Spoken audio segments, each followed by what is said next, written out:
If you like audiobooks or audio shows, check out a free trial of Audible. Just click the link in the description. Welcome to Mindshock True Crime. This is your host, Bruce McGuire. Today we are taking a deep dive, comprehensive look into the infamous Amanda Knox trial and the murder of Meredith Kercher. And this Amanda Knox saga has been heavily publicized in the media over the years. And obviously since 2007 when this murder occurred in Italy. And there's a lot of moving pieces here. And as someone who did not follow the case at the time, I will be looking at it only in hindsight, objective, logical, and neutral, as always, on the Mindshock podcast. Not falling for any logical fallacies or biases that other podcasts fall for. What you have come to expect from Mindshock. As always, if you enjoy our podcast, you can donate to our PayPal. Just check the link in the description. Help support the channel. Help us cover more true crime and cold cases and missing persons cases to keep the awareness up, because that's what gets cases solved. And in the case of wrongful convictions, that's what gets them overturned. So awareness, of course, is key. And you can do your part also by liking this podcast and sharing it across social media platforms, of which you can find us on Twitter, Facebook, Reddit, and Patreon. Patrons do get priority for case topic, logical analyses, co-podcaster requests. You could also be a guest on the podcast depending on your tier. Make sure you're subscribed to the channel. Hit the bell for notifications to get updates when the latest podcasts are released. If that's not working, make sure your device allows those notifications to come through. Or you could just go to youtube.com/Mindshock to manually check for the latest podcast and also peruse our ever-growing back catalog. Questions, comments, theories, thoughts, suggestions, rebuttals, debunkings of any kind, leave them in the comment section.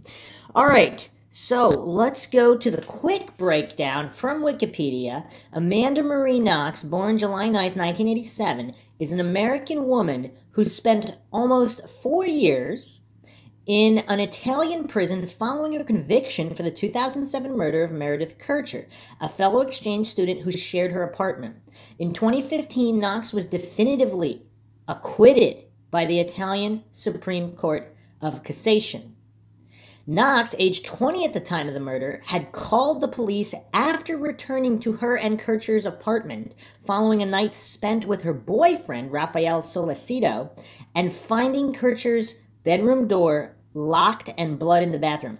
During the police interrogations that followed, the conduct of which is a matter of dispute, Knox implicated herself and her employer, Patrick Lumumba, in the murder. Initially, Knox, Solicito, and Lumumba were all arrested for Kercher's murder, but Lumumba was soon released. In the initial trial, Knox and Solicito were convicted and sentenced to 26 and 25 years in prison, respectively. Known burglar Rudy Guede was arrested a short time later following the discovery of his blood-stained fingerprints on Kercher's possessions. He was later found guilty of murder in a fast-track trial and was sentenced to a 16-year prison sentence. As of December 4th, 2020, an Italian court ruled that Guede could complete his term doing community service. Pre-trial publicity in Italian media and repeated by other media worldwide portrayed Knox in a negative light, leading to complaints that the prosecution was using character assassination tactics. A guilty verdict at Knox's initial trial and her 26-year sentence caused international controversy as U.S. forensic experts thought evidence at the crime scene was incompatible with her involvement. A prolonged legal process, including a successful prosecution appeal against her acquittal at a second-level trial, continued after Knox was freed in 2011. On March 27, 2015, Italy's highest court definitively exonerated Knox and Solicito. However, Knox's conviction for committing calumnia against Lumumba was upheld by all courts. On January 14th, 2016, Knox was acquitted of calumnia for saying she had been struck by policewomen during the interrogation. Well, that's kind of messed up, if true. Knox subsequently became an author, an activist, and a journalist. Her memoir, Waiting to be Heard, became a bestseller.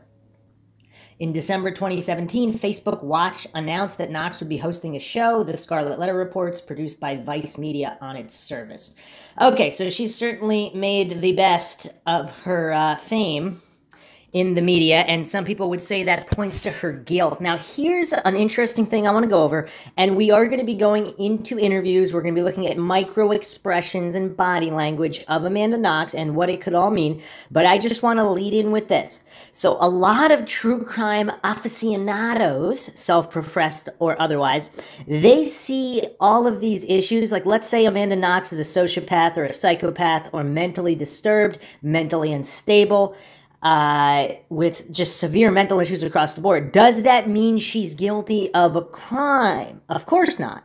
And so here's the thing. How would a person with mental issues, a psychopath, a sociopath, or just someone who's insane to a certain degree or mentally unstable, has mental issues to a certain degree, diagnosed, undiagnosed, regardless, that's all irrelevant.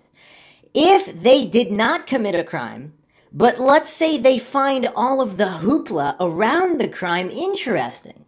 Maybe they get off on the attention. Maybe they get off on people thinking it might have been them. And they act accordingly.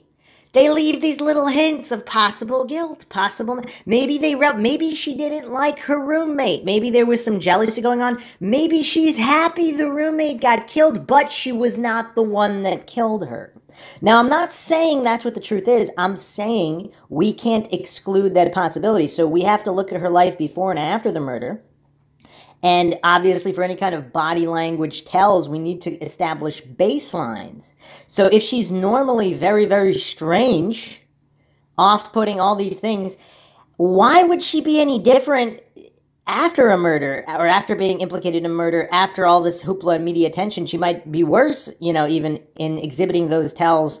And otherwise, what does that tell us? That might tell us she's happy the murder took place. That might tell us she might even like it that people think that she's capable of murder. But does that mean she actually is? And that's what we're examining. Because maybe she did commit the murder. Again, I'm not saying she did or she didn't. This is Mindshock, where the only thing we know for sure is that we don't know anything for sure, and all we can do is examine the available information and discern and parse it for what is more or less valid, what is more or less likely.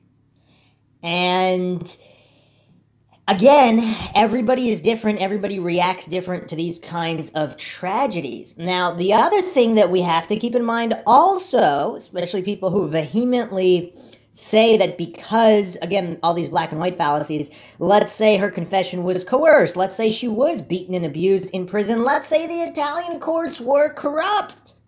Does that mean she's innocent? Again, in many of these cases, these variables do not necessarily point to innocence or guilt. And that must all be kept in mind when we examine these cases.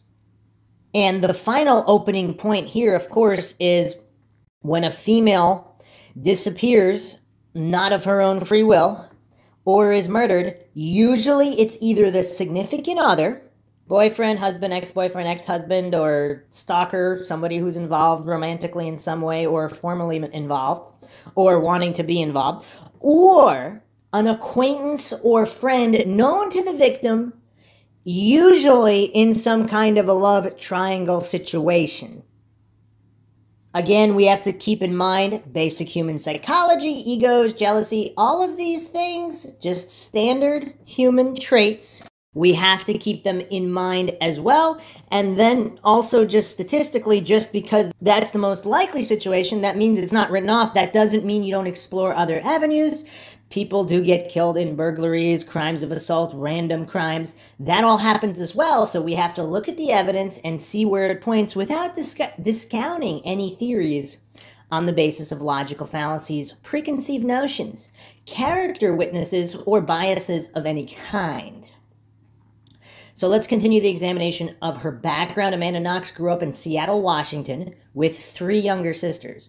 Her German-born mother, Etta Mellis, a mathematics teacher, and her father, Kurt Knox, a vice president of finance at the local Macy's, divorced when Amanda was a few years old. Her stepfather, Chris Mellis, is an information tech consultant.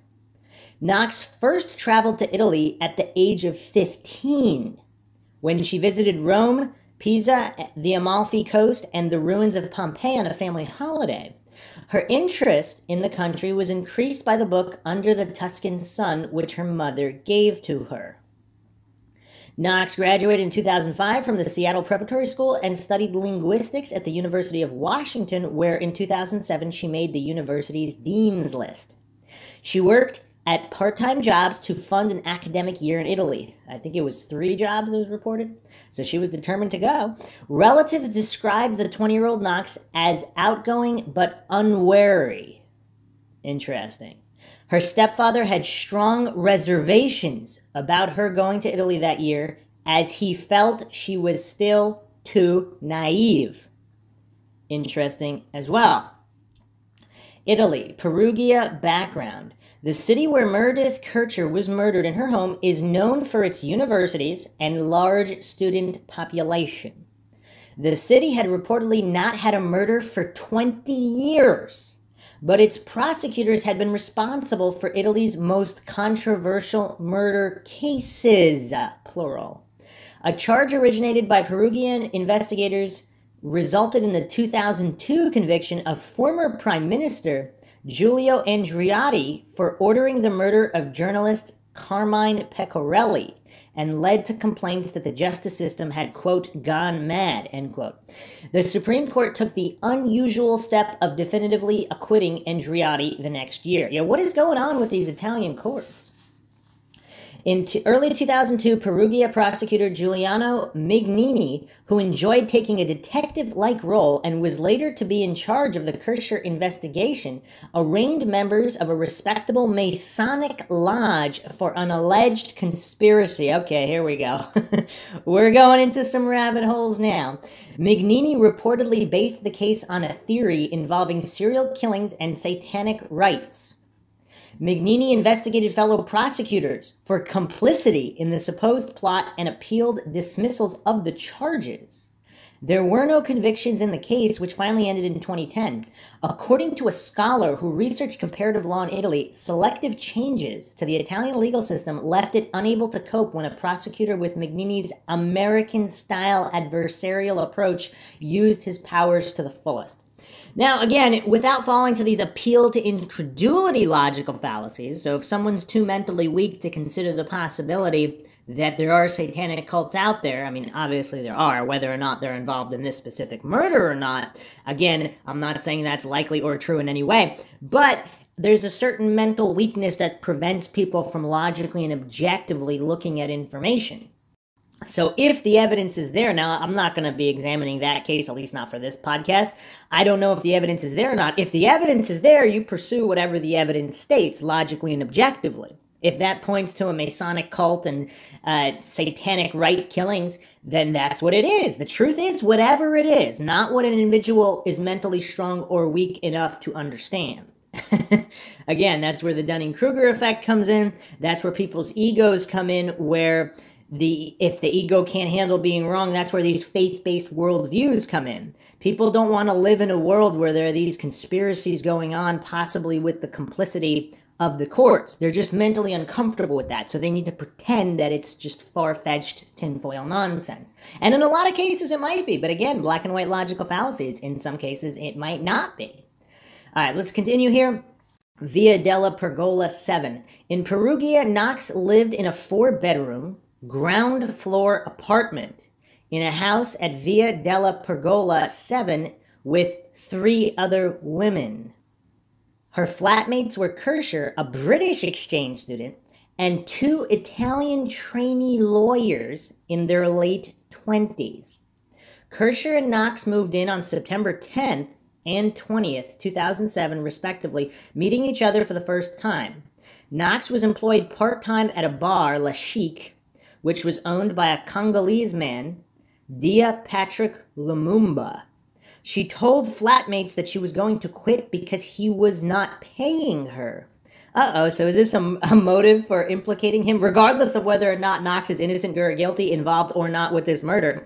Again, we have to examine what kind of an individual Knox is, and whether or not what she would do or say. Again, regardless, in the case where she's innocent, what she would do or say. In the case that she's guilty, what she would do or say. Because a lot of these things are not mutually exclusive. Lumumba denied this, that he wasn't paying her. Kercher's English female friends saw relatively little of Knox, who preferred to mix with Italians.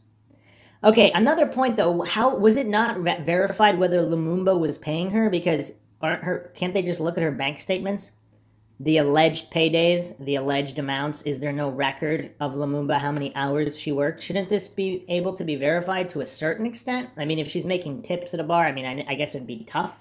But 2007, I mean, is there security footage? I mean, this should all be able to be verified. I'm assuming it was, but again, you know what they say about assumptions. The walkout semi-basement apartment of the house was rented by young Italian men with whom both Kercher and Knox were friendly. One Giacomo Silenzi spent time in the girl's flat due to a shared interest in music. Returning home at 2 a.m. one night in mid-October, Knox, Kercher, Silenzi, and another basement resident, a basketball court acquaintance of the Italians, Rudy Guede. Guede attached himself to the group and asked about Knox. He was invited into the basement by the Italians. Knox and then Kercher came down to join them. At 4:30 a.m., Kercher left, saying she was going to bed, and Knox followed her out. Guede spent the rest of the night in the basement. Knox recalled a second night out with Kercher and Silenzi, in which Guede joined them and was allowed into the basement. He was never invited into the women's apartment. 3 weeks before her death, Kercher went with Knox to the Euro Chocolate Festival. On October 20th, Kercher became romantically involved with Silenzi after going to a nightclub with him as part of a small group that included Knox. Guede visited the basement later that day. On October 25th, Kercher and Knox went to a concert where Knox met Raphael Solicito, a 23-year-old software engineer student. She began spending her time at his flat, a 5-minute walk from Via della Pergola 7. So that 5-minute walk, of course, quite key in timeline establishment. Now, a couple other things here. We have a bit of a convoluted mess.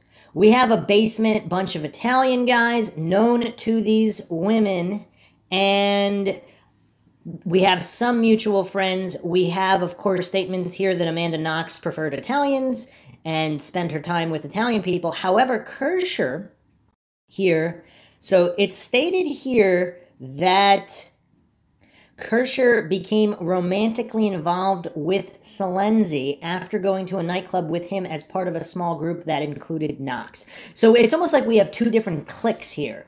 We have Kercher and her British friends, and then we have Amanda Knox and the Italians, and there's overlap in terms of Knox and Kercher.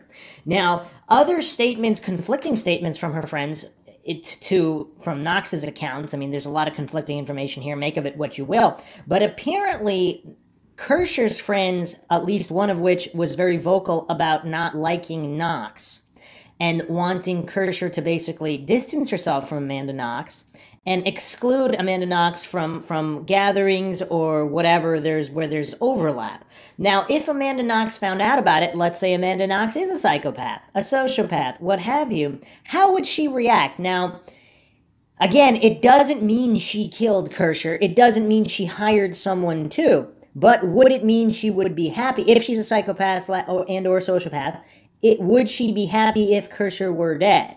And would that explain her behavior, even if she was not the one who killed Kercher or was involved in that in any capacity? And then, of course, if she was involved, then also we would see these things. Again, we have to remain objective here if we're doing an objective, neutral, logical examination. Okay, moving on here to the discovery of the body. And one more point here. Why does this always happen around Halloween?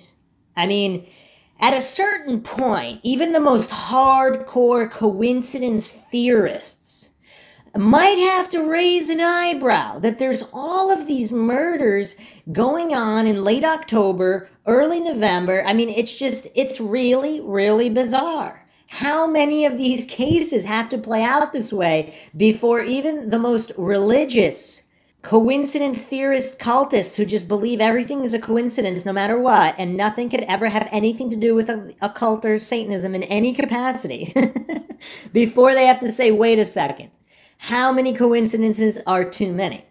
I don't know.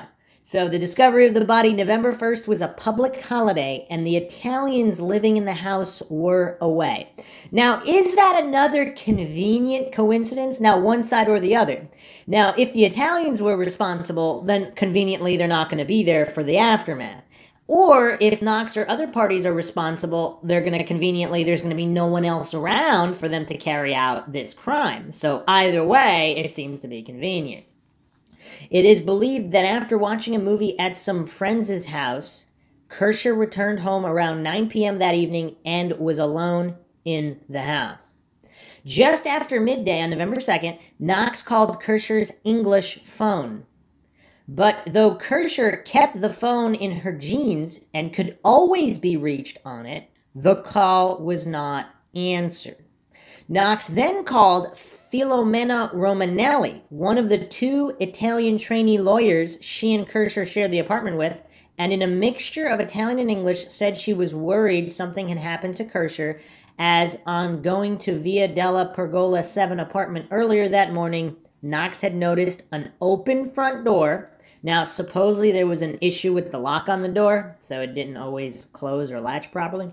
Bloodstains, including a footprint in the bathroom, and Kercher's bedroom door locked. So apparently there were some tiny little specks of blood on the sink, which Amanda Knox could have, I believe her story was she had recently pierced her ears, so that might have been a leftover. Or that it just, there was so little blood, she didn't really think anything of it. I guess somebody could have had a cut on their finger, whatever the case may be, and that she did not notice the footprint in the bathroom until after getting out of the shower. And of course, she admitted she got high the previous night, and so we have to dissect all these things, which we'll be doing in her interview. Knox and Solicito then went to Via della Pergola 7, and on getting no answer from Kercher, unsuccessfully tried to break in the bedroom door, leaving it noticeably damaged. And again, that brings in some timeline issues. So they can't break through a bedroom door. I mean, what is this bedroom door made of? At 12:47 p.m., Knox called her mother and was told to contact the police as an emergency. Solicita called the Carabinieri, one of Italy's national police forces, getting through at 12:51 p.m. He was recorded telling them that there had been a break-in with nothing taken, but if they didn't get into the bedroom, how did they know there was nothing taken? Or is he saying there was nothing taken in the main area? Who knows? And the emergency was that Kercher's door was locked and she was not answering calls to her phone, and there were bloodstains. Police telecommunications investigators arrived to inquire about an abandoned phone, which was in fact Kercher's Italian unit.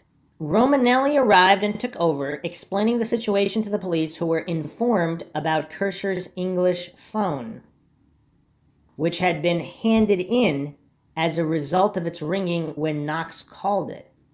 On discovering Kercher's English phone had been found dumped, Romanelli demanded that the policeman force Kercher's bedroom door open.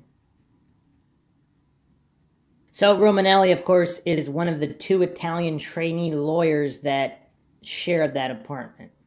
She arrived and took over. I'm guessing the police didn't speak English, but Solicito would be speaking Italian, would he not? Huh. Anyway, this is the breakdown on Wikipedia. We'll get into more details later. Romanelli arrived and took over, explaining the situation to the police, who were informed about Kercher's English phone, which had been handed in as a result of its ringing when Knox called it. On discovering Kercher's English phone had been found dumped, Romanelli demanded that the policeman force Kercher's bedroom door open, but they did not think the circumstances warranted damaging private property.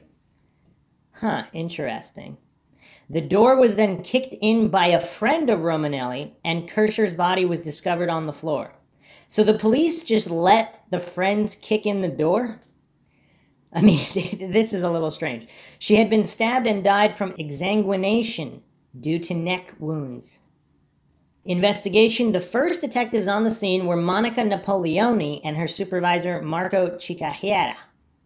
Napoleoni conducted the initial interviews and quizzed Knox about her failure to immediately raise the alarm, which was later widely seen as an anomalous feature of Knox's behavior. According to Knox, Napoleoni was hostile to her from the outset. Cicajera discounted the signs of break-in, deeming them clearly faked by the killer.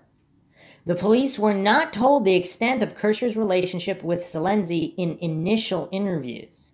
Huh, that's interesting.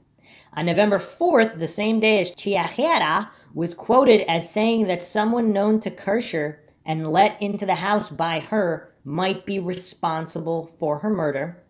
Guede is believed to have left Perugia.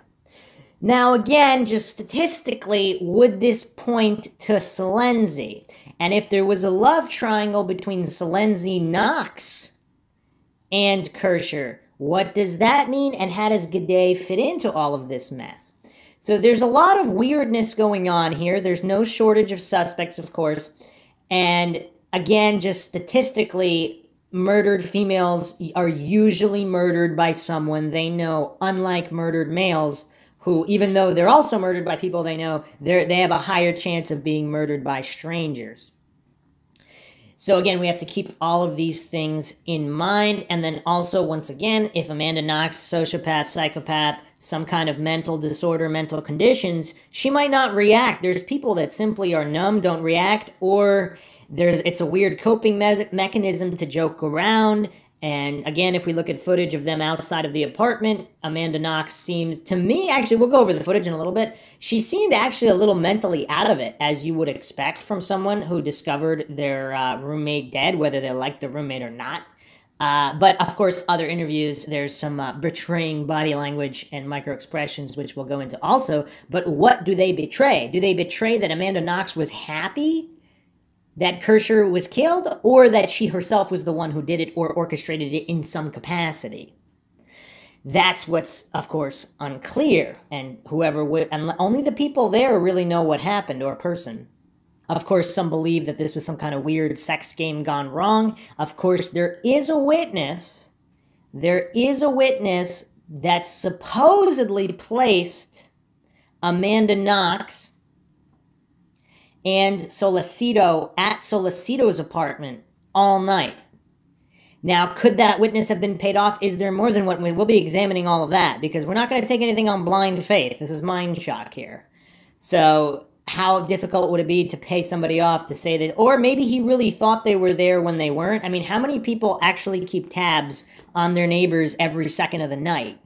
So if they were there for some of the night, does that mean they were there for all of the night? Again, or at which point did they arrive there? Because, again, we don't have exact to-the-minute timetables of Kercher's arrival when she was alone. It's believed she was alone 9 p.m. after watching a movie at the house of friends. So, again, we have to dissect all of these points and see what is valid, what is not valid.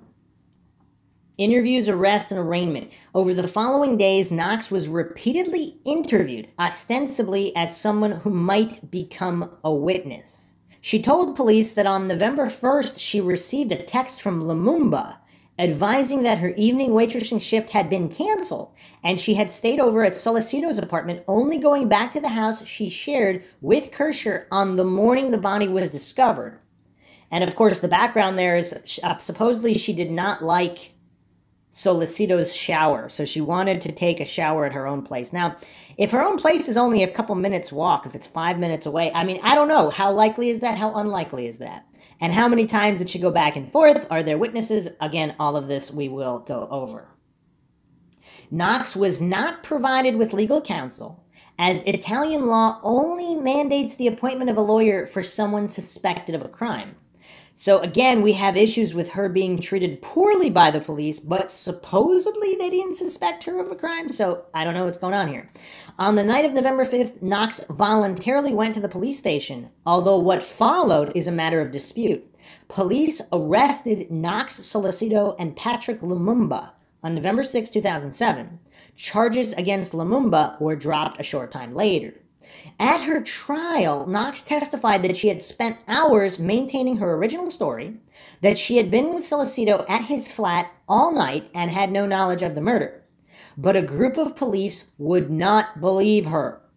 Knox said, "I wasn't just stressed and pressurized, I was manipulated."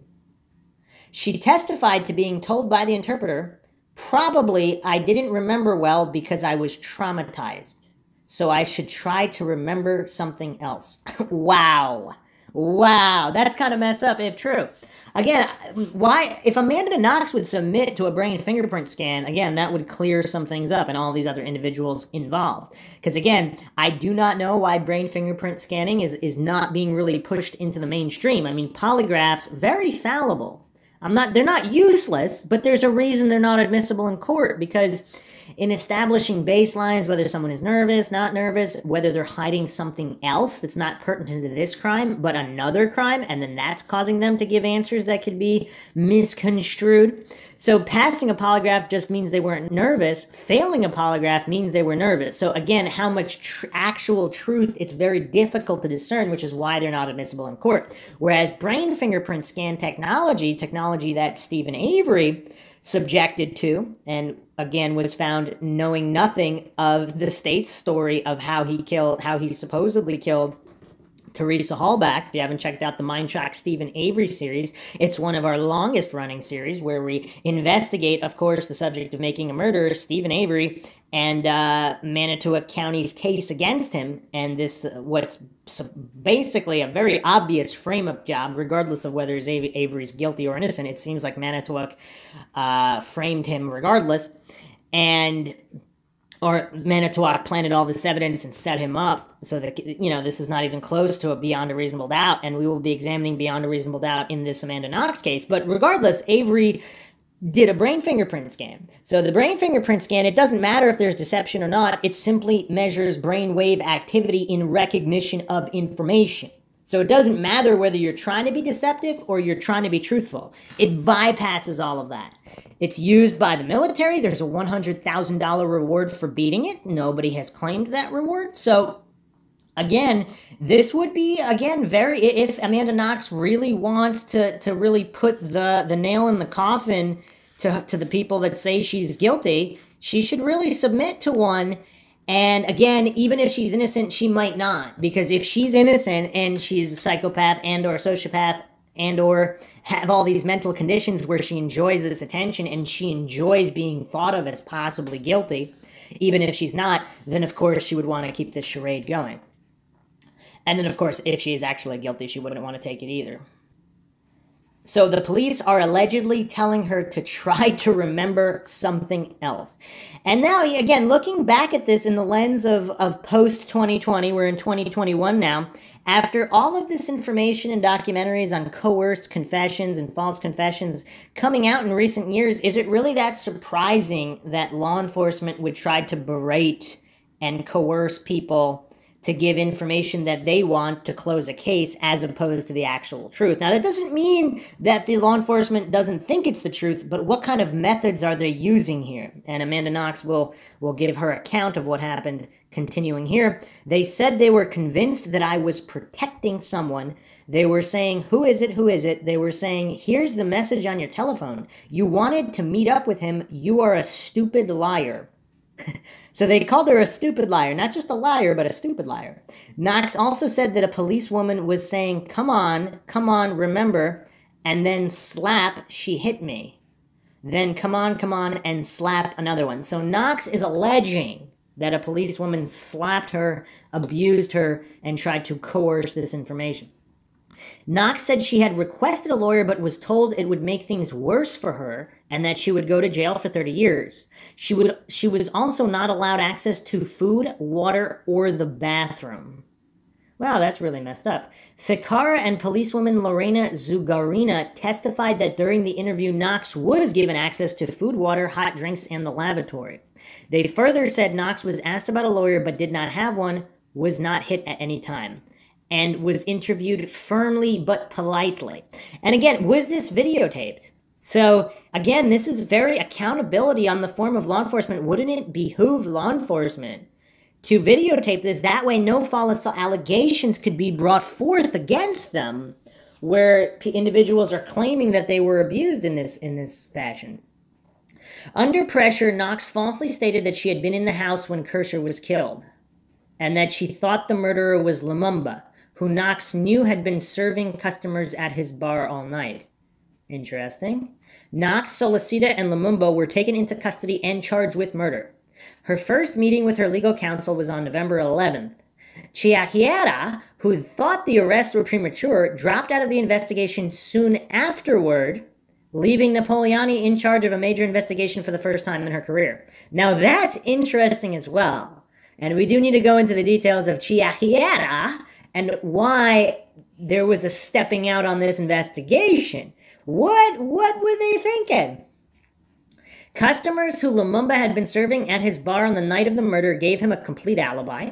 After his blood-stained fingerprints were found on bedding under Kercher's body, Guede, who had fled to Germany, was extradited back to Italy.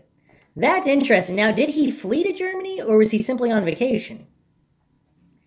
Guede, and again, I mean, obviously, I don't know, supposedly if November 1st is that holiday, I mean, this is all very convenient, and if he was going to commit a murder, that would be a good day to do it, because again, the other Italians in the basement aren't there.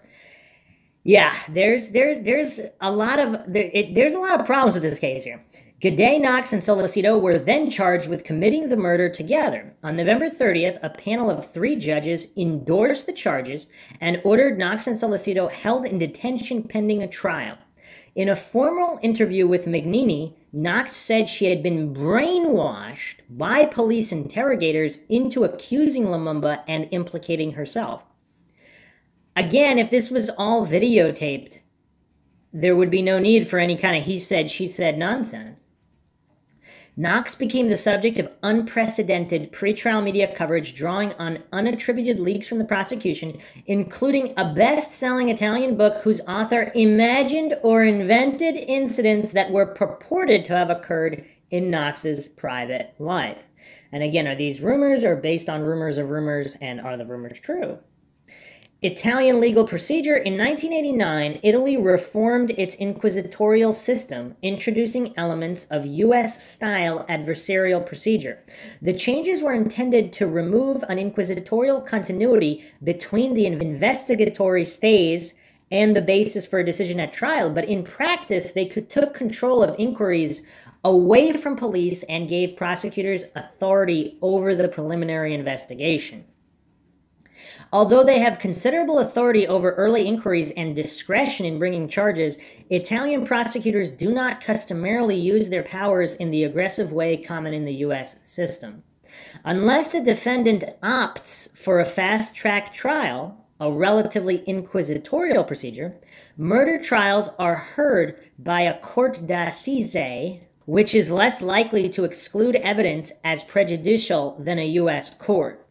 2 presiding professional trial judges who also vote on the verdict are expected to correct any bias of the 6 lay judges during their deliberation. An acquittal can be appealed by the prosecution, and faulty application of legal principles in the judge's detailed report on their decision can be grounds for overturning the verdict. A defendant who gives evidence is not given an oath because they are not considered to be a witness.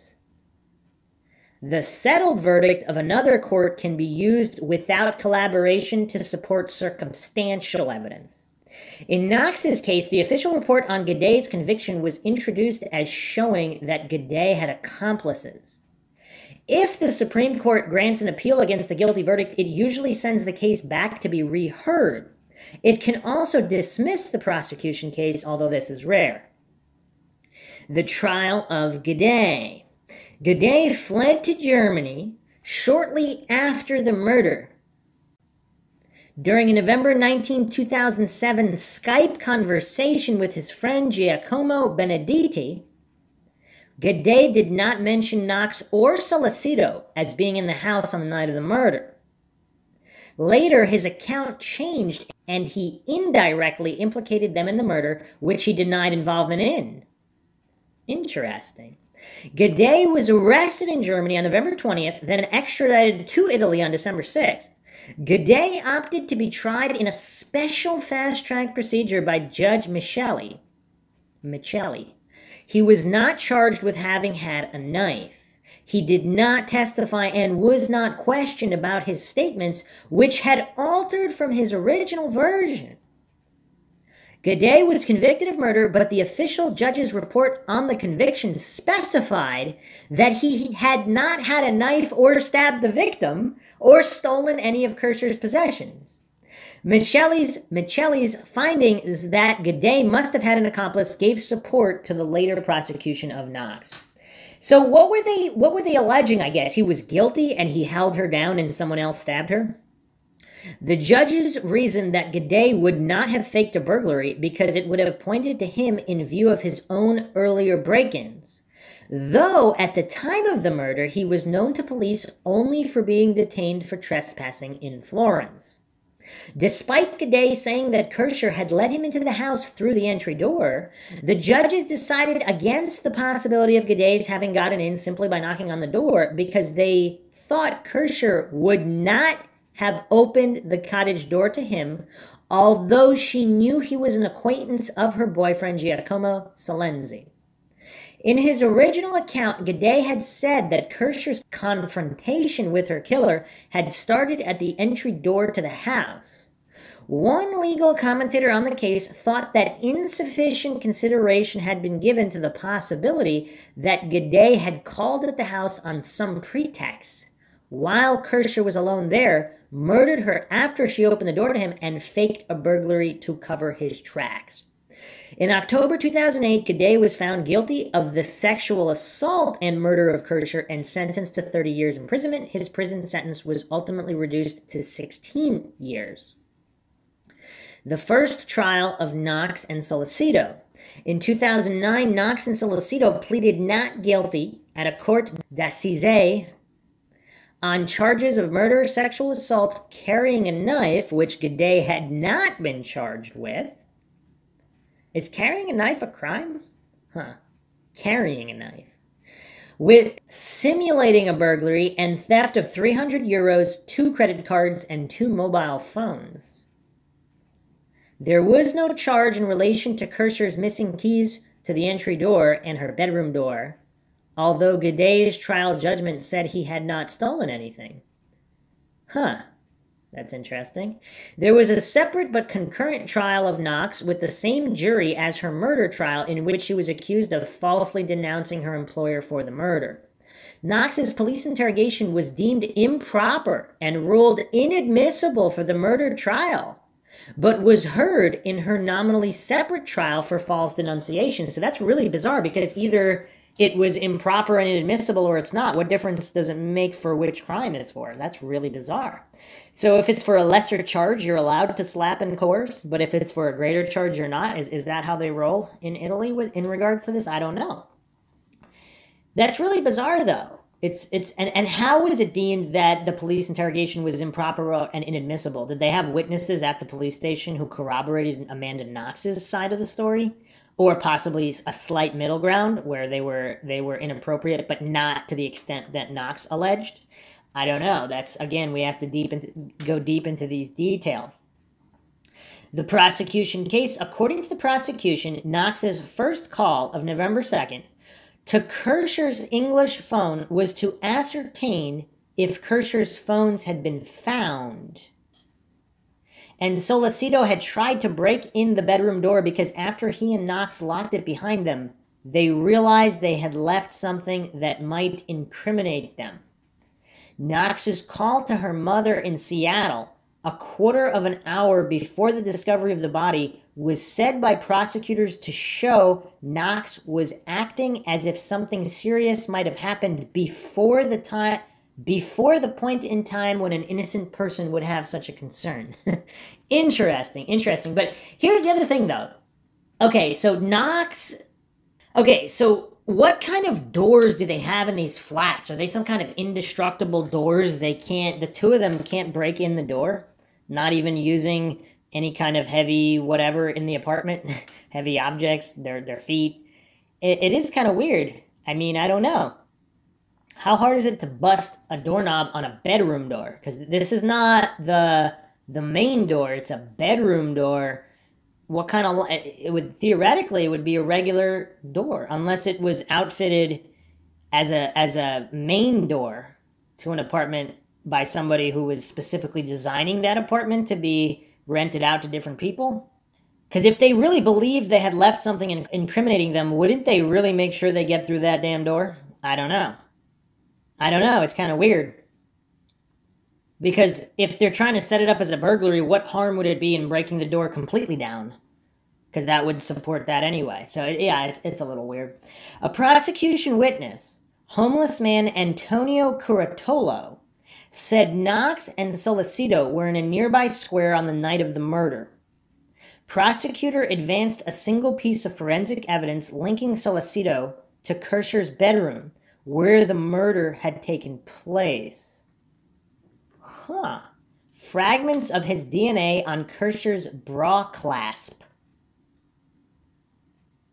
Julia Bongiorno, leading Solicito's defense, questioned how Solicito's DNA could have gotten on the small metal clasp of the bra, but not on the fabric of the bra back strap from which it was torn. How can you touch the hook without touching the cloth? Bongiorno asked. The back strap of the bra had multiple traces of DNA belonging to Guede. According to the prosecution's reconstruction, Knox had attacked Kercher in her bedroom, repeatedly banged her head against the wall, forcefully held her face, and tried to strangle her.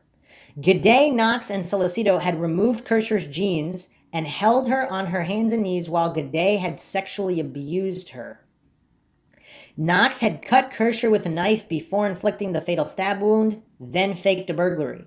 The judge pointedly questioned Knox about a number of details, especially concerning her phone calls to her mother and Romanelli. Is it possible Amanda Knox knew that something was afoot, but she wasn't the one that initiated it? For example, if she knew, she apparently, I mean, I don't know how well she knew these men, but apparently she had spent a certain amount of time with them. Did she perhaps have a certain vibe from these individuals? And she surmised that maybe she had a bad feeling that they harmed Kercher. I mean, I don't know. So they're saying that Solicito and Guede had this DNA on the bra. Now, was there any DNA belonging to Knox? Because it would make more sense that Knox's DNA would be around unless she supposedly was never in that bedroom. But even if not in the bedroom, I mean, it depends. It depends how much of the apartment was shared and all of these other things. But it's quite bizarre. But are there alternate explanations to Knox's reaction? So whether or not, now, if we even add to that, if Knox is a psychopath, sociopath, or partially, or whatever mental condition she might have, if she's not involved and she got a bad vibe from some of these guys, is it possible she's not involved and she behaved in this fashion because she had a bad feeling because she knows some of the individuals involved? I'm just putting that out there. Again, we have to examine all these variables and not fall for any fallacies. The defense case. The defense suggested that Guede was a lone killer who had murdered Kercher after breaking in. Knox's lawyers pointed out that no shoe prints, clothing fibers, hairs, fingerprints, skin cells, or DNA of Knox's were found on Kercher's body, clothes, handbag, or anywhere else in Kercher's bedroom. Now, that's a little strange, too. Would there be something found? I mean, they're sharing an apartment together. wouldn't some random skin cells be found on any kind of maybe, not that they shared clothes, but if you lounge around in a common room and go to the bedroom, someone else lounges on the same couch and then goes to the, I mean, who knows? I'm just saying, would it really be that surprising if some kind of DNA of Knox was found in Kercher's bedroom? But they're saying none was found. Is that surprising as well? I mean, I don't know. This is all a little bit strange. And we don't know, again, the testing. How good is their testing? How accurate is all this testing? Could anything have been planted or conversely removed? And we'll be going into some of those conspiracy theories as well on perhaps entities trying to exculpate Knox even if she was guilty. The prosecution alleged that all forensic traces in the room that would have incriminated Knox had been wiped away by her and Solicito.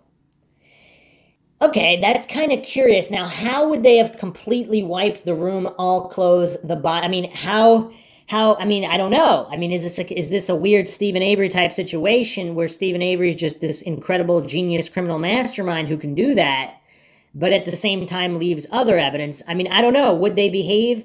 If they were that smart and competent, then wouldn't they have also planned to behave slightly more appropriately? I mean, again, I don't know. It's very difficult to parse all these details and variables in an objective fashion. Knox's lawyers said it would have been impossible to selectively remove her traces and emphasizes that Guede's shoe prints, fingerprints, and DNA were found in Kercher's bedroom. That's an excellent point. However, let's play devil's advocate on that one. If they had somehow magically been able to wipe the room, is it possible that they wanted to set up Guede after the fact and use him as a patsy? So they wiped everything, left, and then somehow got Guede to come by, and then he saw the body and he's like, I'm getting out of here. Or, I mean, that doesn't seem super likely either, because if he left his traces on her, I mean, is he some kind of necrophiliac deviant? I don't know. It's bizarre. And did they know that he was? And that's why they selected him as a patsy. Again, if we're going through all possible scenarios, we don't know the order which any of this transpired, and if more than one person actually was at the scene in the bedroom, they might not have been in the bedroom simultaneously. Guede's DNA was on the strap of Kercher's bra, which had been torn off, and his DNA was found on a vaginal swab taken from her body. Guede's bloody palm print was on a pillow that had been placed under Kercher's hips. Guede's DNA mixed with Kercher's was on the left sleeve of her bloody sweatshirt and in bloodstains inside her shoulder bag, from which 300 euros and credit cards had been stolen. So again, who's reporting that nothing was stolen before they actually entered the bedroom? So again, that's a little weird as well. Both sets of defense lawyers requested the judges to order independent reviews of evidence, including DNA and the compatibility of the wounds with the alleged murder weapon. The request was denied. That's kind of weird. Wouldn't you want as many independent points of reference as possible? Huh. In final pleas to the court, Solicito's lawyer described Knox as a weak and fragile girl who had been duped by the police. Knox's lawyer pointed to text messages between Knox and Kercher as showing that they had been friends. And how much of that was cherry picking? Because we do have evidence that Kercher's friend, I mean, not disputing the Knox and Kercher were friends, again, at which point did they ever become not friends? Or if Amanda Knox is responsible in some capacity, whether by way of proxy or directly, was this because she found out that some of Kercher's friends did not approve of her and didn't want Kercher to be friends with Knox? So again, this is all, we have to factor in basic human psychology. I mean, just reading Shakespeare, you can see, going back through all of human history, jealousy does spur murders. I mean, it's just that simple. It's really that simple. To discount that possibility would be quite silly. Verdict and controversy on December 5th, 2009. Knox, by then 22, and keep in mind also, at 20 years old, I mean, that is relatively So she's described as being naive for a 20-year-old. So again, obviously there's a very big spectrum of maturity for every single age. But 20 is not this advanced, sophisticated criminal. I mean, I don't know. It's and even her boyfriend, the 23-year-old, her boyfriend, although supposedly he was only her boyfriend for a week or so, but Solicito, he's 23, she's 20. I mean, I don't know. It seems a little strange to believe that they're criminal masterminds. Not that I'm not saying they're innocent, just that some of this evidence, this could have all gone down this particular way, and Amanda Knox, as an immature, naive 20-year-old with possible mental conditions, psychopathy, sociopathy, other conditions, whether true or untrue, it's tough. It's tough to keep all of this in mind and remain completely objective and examine all avenues. Verdict and controversy. Okay, so on December 5th, 2009, Knox, by then 22, was convicted on charges of faking a break-in, and I wonder how they established that definitively, defamation, sexual violence, and murder, and was sentenced to 26 years imprisonment. Solicito was sentenced to 25 years. In Italy, opinion was not generally favorable toward Knox, and an Italian jurist remarked, "This is the simplest and fairest criminal trial one could possibly think of in terms of evidence." Now that's a bizarre statement, because if you have zero of Knox's DNA anywhere in the room, on the victim, clothes of the victim, that's a little bizarre. How could that be fair? Is this beyond a reasonable doubt? Is this not even within a question, within approximate doubt? Because how could there be zero DNA of hers? And if there was DNA of hers in the scene, would it really be that surprising, as these are roommates sharing some kind of mutual furniture, sharing washers and dryers and common areas? It's really bizarre.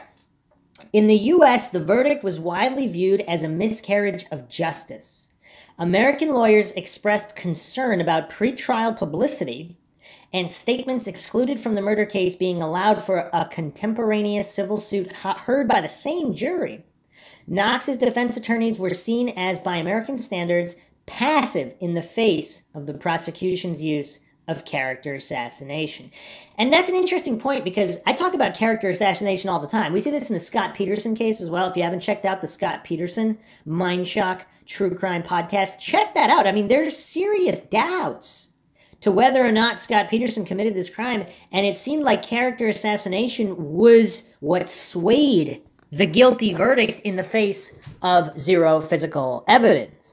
And so here's the thing about character assassination. These people could be the worst scumbags in history.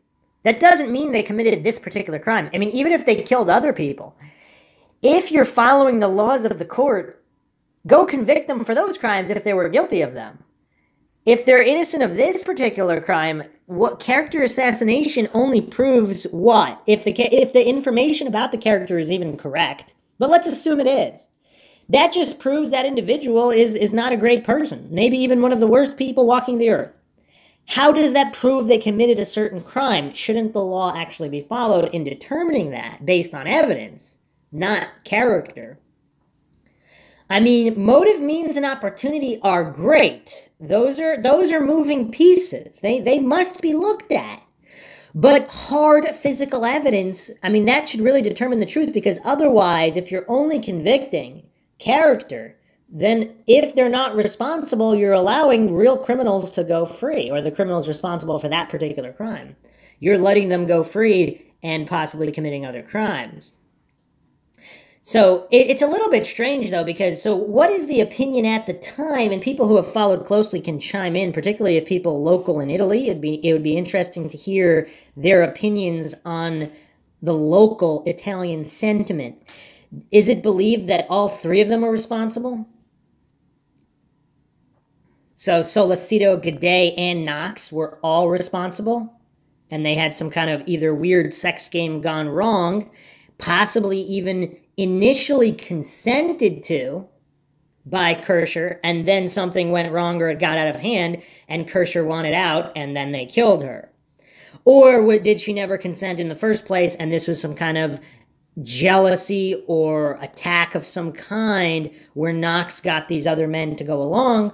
Or is Knox not responsible at all? Or did Knox possibly, if she's this diabolical psychopath, sociopath, did she possibly plant the seeds of this crime in these men's heads and did not directly tell them to do it? Now, that would be interesting to examine. Did she find out the character of these men and know that they were possibly, and now again, I'm not saying they're guilty, but if they're guilty, did she somehow judge their characters as being the type of guys that would take advantage of a woman alone at home? And did she give them that information passively? Did she ask them weird leading questions in the week leading up to this, weekdays, whatever, and somehow was led to believe that they would take advantage of a woman in this position? And the reason why she's doing this, perhaps it was because of the friends that didn't want Kercher to associate with Knox, if that's true. And she asked them weird questions and somehow determined that they would do it. And then did she leave random comments? Oh, she's probably alone right now, and with the holiday, everybody's out. If somebody wanted to do something, they could do it. And how guilty is she in that respect? If she didn't directly tell them to do this, but played these weird manipulative mind games. And of course, they would be the guilty parties, but what is the level of her guilt in that respect? And did she have remorse about it? If this is what went down. Again, I'm not saying this happened or didn't happen.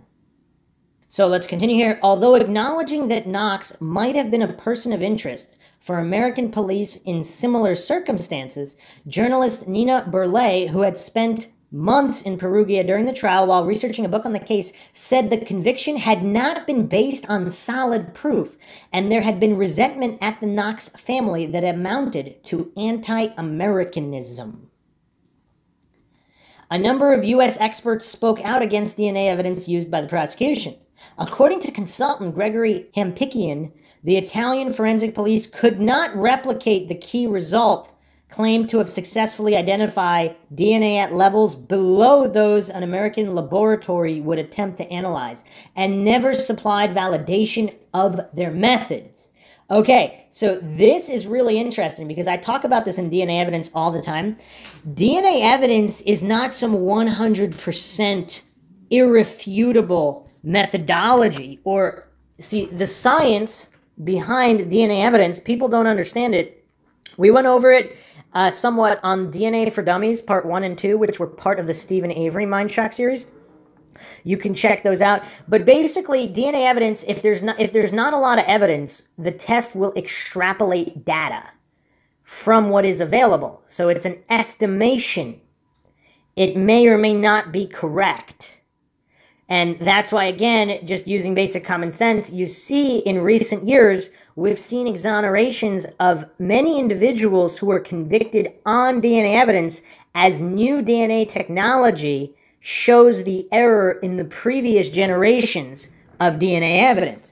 Now, if what this guy is saying is true, Hampikian, if they can't replicate this DNA result or validate the result, I mean, that's not real science at that point. Because you need to be able to show objectively how this was determined and that it's valid.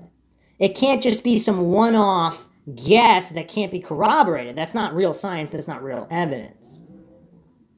Knox was indicted in 2010 on charges of defamation against the police for saying she had been struck across her head during the interview in which she incriminated herself. Now, how did they determine that not to be true if there's no video? And simultaneously, if in her murder trial it was found that her interrogation was inappropriate and inadmissible, why was it inappropriate and inadmissible? And is it simply a case of she was not struck, but she was berated and abused verbally? Is that what it was? In May 2011, Greg Hampikian, director of the Idaho Innocence Project, a nonprofit investigative organization dedicated to proving the innocence of wrongly convicted people, said forensics results from the crime scene pointed to Guede as the killer and to having acted on his own. So I'm assuming they're basically saying that Solicito's DNA found on Kercher's bra clasp, that was not valid DNA evidence. Acquittal and release. A Corte d'Assise verdict of guilty is not a definitive conviction. what is in effect a new trial, Corte d'Assise d'Appello, reviews the case. The appeal, or second-grade trial, began November 2010 and was presided over by Judge Claudio Pratillo-Hellman and Massimo Zanetti. A court-ordered review of the contested DNA evidence by independent experts noted numerous basic errors in the gathering and analysis of evidence and concluded that no evidential trace of Kercher's DNA had been found on the alleged murder weapon, which police had found in Solicito's kitchen. The review found the forensic police examination showed evidence of multiple males' DNA fragments on the bra clasp, which had been lost on the floor for 47 days. The court-appointed expert testified the context strongly suggested contamination. On October 3rd, 2011, Knox and Solicito were found not guilty of the murder. Very, very interesting. So, here's the thing, though. If they're these geniuses, you see this all the time with law enforcement frame jobs. Now, are they framing someone who they believe is innocent, or are they planting evidence because they believe they're guilty? Either way, it's this botched job. It's just a complete botch job. We see this in the Stephen Avery case possibly more than any other case. But here we have, they believe that Knox and Solicito are smart enough to complete, or just Knox is basically smart enough to wipe down all of her DNA, skin cells, everything. Any trace hairs from the entire bedroom. Just completely. Bedroom, body, clothes, everything. But they're going to use a knife from Solicito's own kitchen? I mean, it doesn't quite add up. It doesn't quite add up. I don't know. But anyway, here they have a review of the DNA evidence, and independent experts noted numerous basic errors. So is it police incompetence? Is it a police plant job that they thought would never be reviewed? Again, in the Stephen Avery case, a lot of these issues seem to be from Manitowoc never thinking this level of scrutiny would be bestowed upon their actions and plantings. So, yeah, it's weird. It's weird. Or is it just sheer incompetence? Is this not malice but stupidity, where they acted to the best of their ability and believed this was the case, but it wasn't because of incompetence? I mean, humans are humans. Again, I don't know why so many people are triggered by Mindshock podcasts, but humans are fallible. I mean, that's what it comes down to. In an official statement giving the grounds for the acquittals, Hellman said Knox had been confused by interviews of obsessive duration in a language she was still learning, and forensic evidence did not support the idea that Knox and Solicito had been present at the murder. It was emphasized that Knox's first calls raised the alarm and brought the police to their house, which made the prosecution's assertion that she had been trying to delay discovery of the body untenable. Her and Solicito's accounts failing to completely match did not constitute evidence they had given a false alibi. Discounting Curatolo's testimony as self-contradictory, and if this is a homeless guy giving testimony, I mean, how much does it take to bribe a homeless guy? I don't know. The judges observed that he was a heroin addict. Okay, so maybe he wasn't bribed and he simply messed up his days. Is that possible for someone on heroin? Having noted that there was no evidence of any phone calls or texts between Knox and Solicito and Guede, the judges concluded there was a material non-existence of evidence to support the guilty verdicts, and that an association among Solicito, Knox, and Guede to commit the murder was far from probable. The false accusation conviction in relation to her employer was upheld, and Judge Hellman imposed a 3-year sentence, as this was nominal, being less than Knox had already served. She was immediately released and returned to her Seattle home. What's weird, though, so if she's only guilty of that so she's guilty of that 3-year charge, did she sue for the difference in time? And how does the legal system in Italy handle that? Knox wrote a letter to Corrado Maria Daclin, Secretary General of the Italy USA Foundation, the day after regaining her freedom. To hold my hand and offer support and respect throughout the obstacles and the controversy, there were Italians. There was the Italy USA Foundation and many others that shared my pain, that helped me survive with hope. I am eternally grateful for their caring hospitality and their courageous commitment. To those that wrote me, that defended me, that stood by me, that prayed for me, I am forever grateful to you. And of course, we have no way of knowing whether she wrote that of her own volition or if someone told her to write that. I mean, again, I don't know. I'm not discounting either possibility. Retrial on March 26, 2013, Italy's highest court, the Supreme Court of Cassation, set aside the acquittals of the Hellman second-level trial on the grounds that it had gone beyond the remit of a court d'assises d'appello by not ordering new DNA tests and failing to give weight to circumstantial evidence in context, such as Knox's accusation of the bar owner in the disputed interviews. A note Knox composed in the police station, not mentioning Guede, was regarded by the Supreme Court as confirmation that she and Guede were present in Via della Pergola 7 while Kercher was attacked. A retrial was ordered. Knox was represented but remained in the U.S. Judge Nencini presided at the retrial and granted a prosecution request for analysis of previously unexamined DNA sample found on a kitchen knife of Solicito's, which the prosecution alleged was the murder weapon based on the forensics police report that Kercher's DNA was on it, a conclusion discredited by court-appointed experts at the appeal trial. So these were experts hired by the court.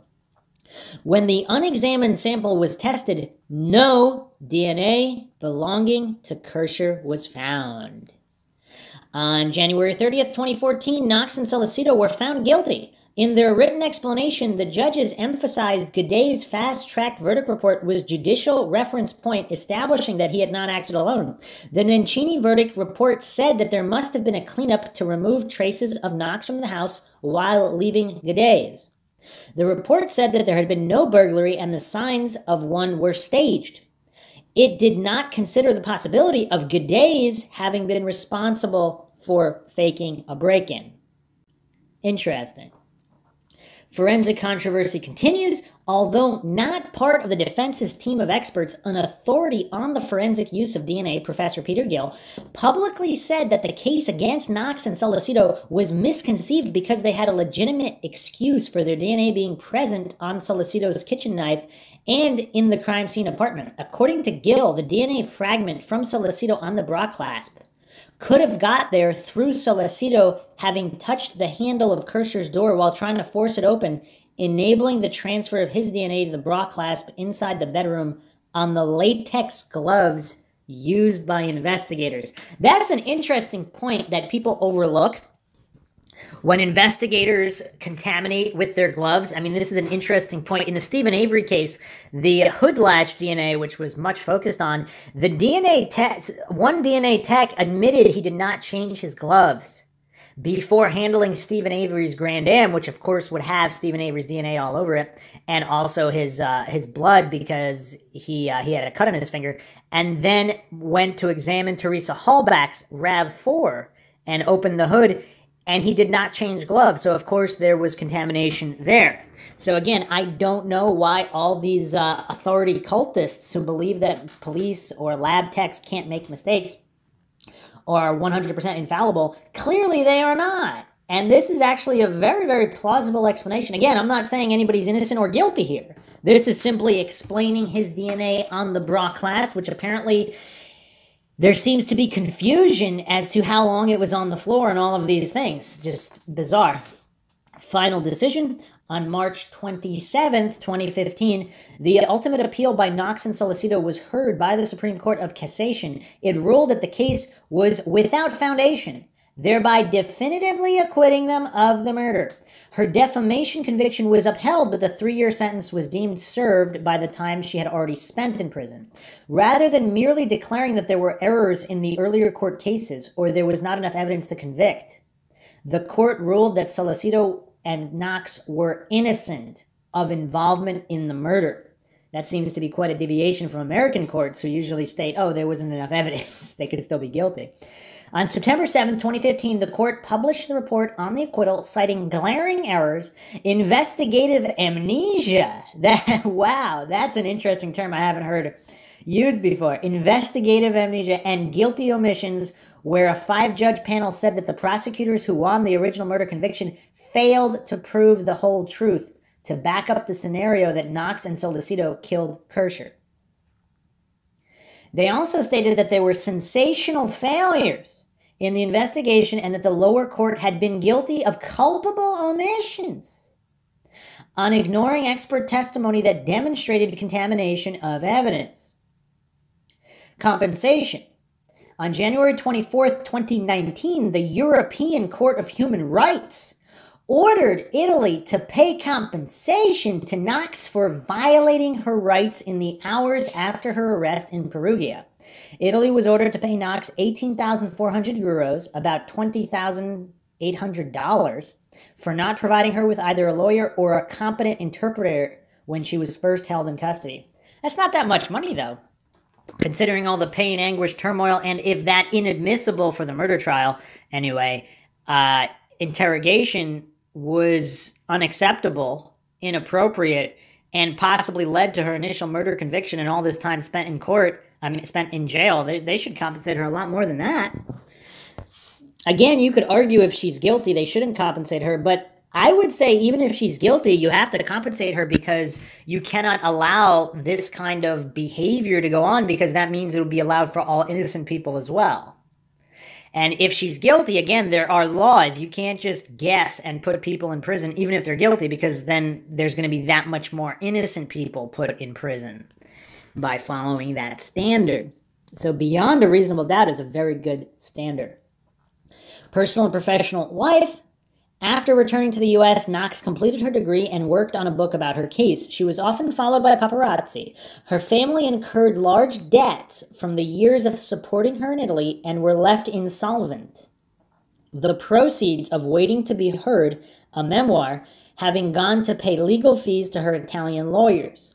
And that's another interesting point that people don't consider. Whether innocent or guilty, sometimes people write books to cover all of the legal fees, cost, all of these things, financial damages incurred as a result of the trial. So whether they're innocent or guilty, it's not that they write the book to rub it in the face if they're guilty. They have fees to cover.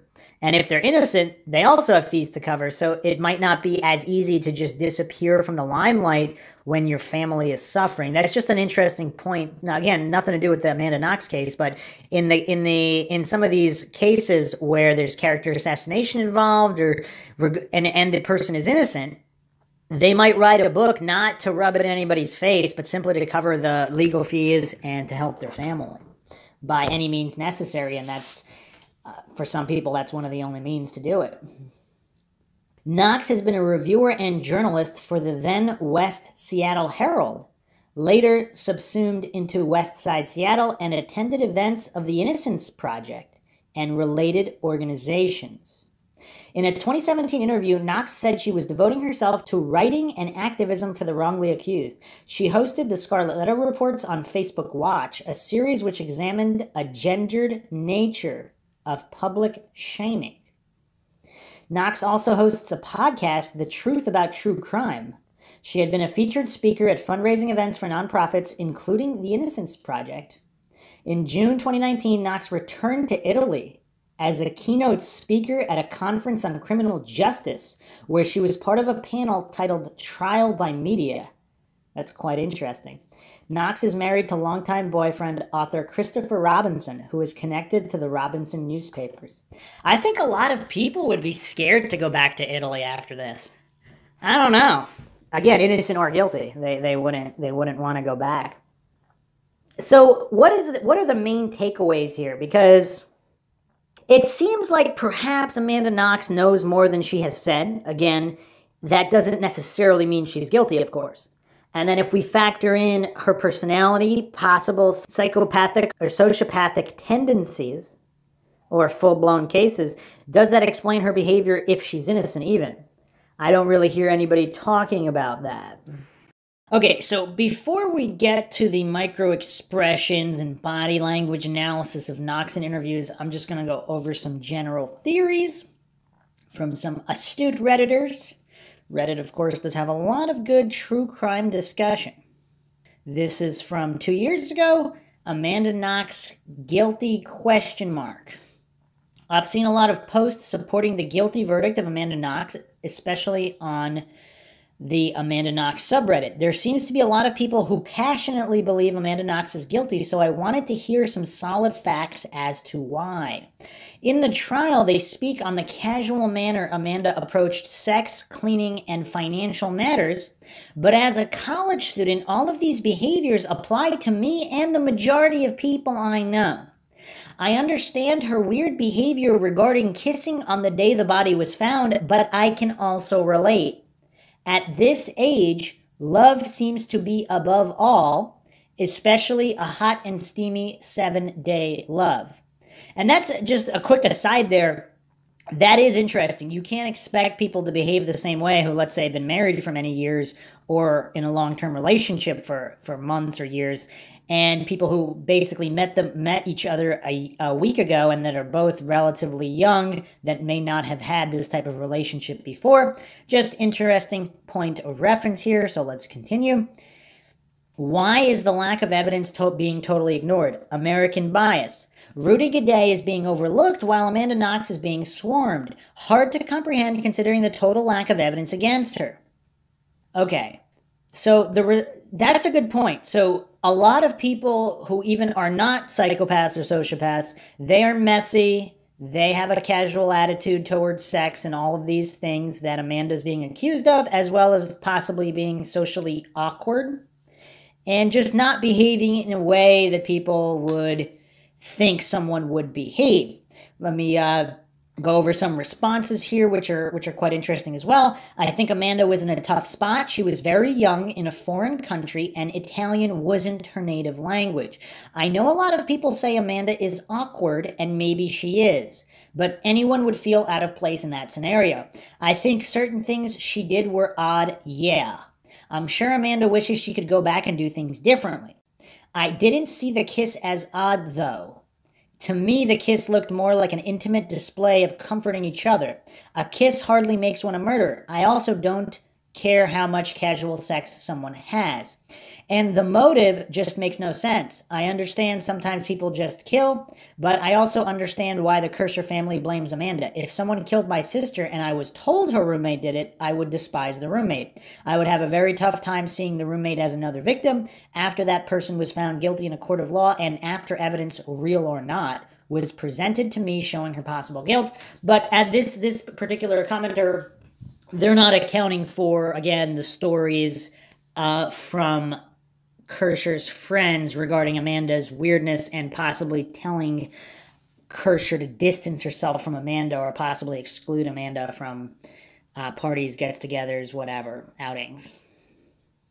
Another commenter here, she's 100% guilty. I've read everything on the case, hundreds of pages of court documents. It's definite. You don't find someone guilty twice who's not guilty. I haven't read them for over a year, but some memories. The police found them at the scene, it having been cleaned. A break-in had been staged. They found the murder weapon cleaned in Solicito's place. They found a DNA on the weapon. They were ID'd by multiple people to be in the area. They got rid of the phone to avert suspicion. She bought bleach on the morning. She accused someone else, then she changed her story multiple times. The arrested guy suggests she's guilty. They lied about their computer activity. Solicito's DNA was on her bra. There were mixtures of Knox's and Kercher's DNA found. The whole place had been cleaned, and they were found at scene by accident. They did not expect to be found by police by accident. It's really obvious she's guilty if you read everything objectively. It's the reason why she couldn't come up with a coherent story. There's a reason why nothing about her side of the story makes sense. I actually can't believe how thick most people are. So a lot of psychological projection going on there because this individual, again, was convinced by the character assassination. Now, again, I'm not saying Amanda Knox is innocent, but they obviously did not know the details of the case about the DNA actually not being found on Solicito's knife. So It's interesting how she's saying they weren't expected to be found there. It seemed like they were, I don't know. So someone responded here, I just watched the documentary on Netflix. I'm entirely convinced of her innocence. Speaking from an objective standpoint, the DNA evidence was far too unreliable. They never tied the knife directly to the murder either and just said it matched. I don't think it's fair that you accuse Amanda of changing her story while simultaneously using Guede's changed story against her. I also question whether you read hundreds of pages of information and refer to Guede as the arrested guy. And here's, there are people who believe she's guilty simply because she tried to implicate her employer. Now, a response here I found quite astute. Unless you're aware of coercive interrogations, you shouldn't merely assume Amanda deliberately tried to scapegoat a black man. The interrogation was not recorded. The only time anything involving Amanda was not recorded. So apparently everything except that initial interrogation was recorded, if this is accurate. So you can't discount Amanda's claim of the police coercing her to name Patrick. That Patrick was black is irrelevant. His name came up because of an SMS exchange between Amanda and Patrick the night of the murder. The police misinterpreted "see you later," written in poor Italian by Amanda, who was just learning the language, as evidence that they met up that night. People will believe what they want to believe, but ask yourself this. If you accept the police coerced Amanda into naming Patrick Lumumba, what does that do to your belief in her guilt? What does this say about police? And again, this was 2 years ago. And also, apparently, Amanda Knox did appeal her calumnia conviction in naming Patrick. So, because if she was coerced into doing it. But it seems like police really were incompetent here, because if the text message exchange was simply, you're not working tonight, you're off, oh, okay, see you later, I guess next time she has to work. Why would they even be leaving evidence of that if they're planning to commit a murder? I mean, I don't know, but if that's all the police had and they were desperate to have something, I don't know. So here's another motive by a Redditor who wrote this up. Why does the motive not make sense? Prosecution claimed that the relationship had deteriorated with both girls due to Knox's slovenly behavior, constantly bringing back strange men home to the cottage, refusal to do chores, and general attention seeking. This came to a head the night of the murder when Meredith's rent money went missing and was suspected of being stolen by Knox, which led to a row that night. Knox was also jealous of Meredith and wished to sexually humiliate her. This theory fully lined up with the evidence, so why would it make no sense to you? Okay, so here's the thing. This reminds me even of the Kanika Jenkins case, which was just covered on Mindshock. If you haven't seen that, check that out. Where there's allegations of, again, a deterioration in a relationship between females and the possibility that she was set up to either be raped or some kind of situation, then she ends up dead. So to pretend that this is an impossibility is quite silly. Now, whether or not it actually happened or not, that's another matter. But this actually brings it forth even further. If Knox actually was the one that stole her money for whatever reason, that's interesting, because now we have, if there was some kind of fight, what happened in the fight? And was there someone else present in the flat while the fight was going on? Someone that, for example, would take Amanda's side, possibly more than one someone. So did she think of all this ahead of time through mental manipulations and games with all these other men? Or was it something that just spiraled out of control that particular night? And what made Amanda think she could get away with stealing the money just that particular night? Although, again, an immature individual in their 20s, is it possible she did steal the money, but she wasn't the one who murdered her? I don't know. Again, is this a type of setup? But it's hard to believe that Amanda Knox acted alone, is it not? Unless everything done to Kercher was done after she was already dead, I don't know. Or possibly Amanda simply knocked her unconscious, and then everything else followed after that. Couple more comments here I found were interesting. After watching the documentary and reading up on the court case, I don't think she's guilty. Yes, her behavior was odd, but who can say how a normal, innocent person would act in that situation? Maybe just the way she did. I just don't see how the way she acted right after the murder is evidence. I feel bad what she went through after that. A response to that, I think she is a very odd person in general, and to be honest, I don't like her very much.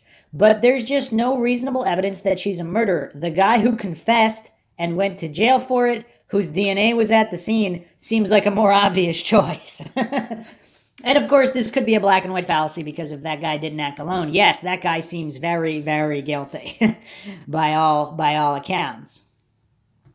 Here's another explanation from a few other astute followers of the case.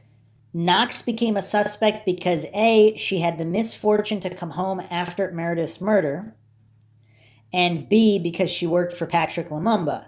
A witness reported seeing a black man, who we now know to be Rudy Guede, fleeing the murder scene. At the time, there were only a handful of black men living in the city, including Guede and Knox's boss, Lumumba. After finding out that Amanda worked for Lumumba, police decided that they might well be the perpetrators.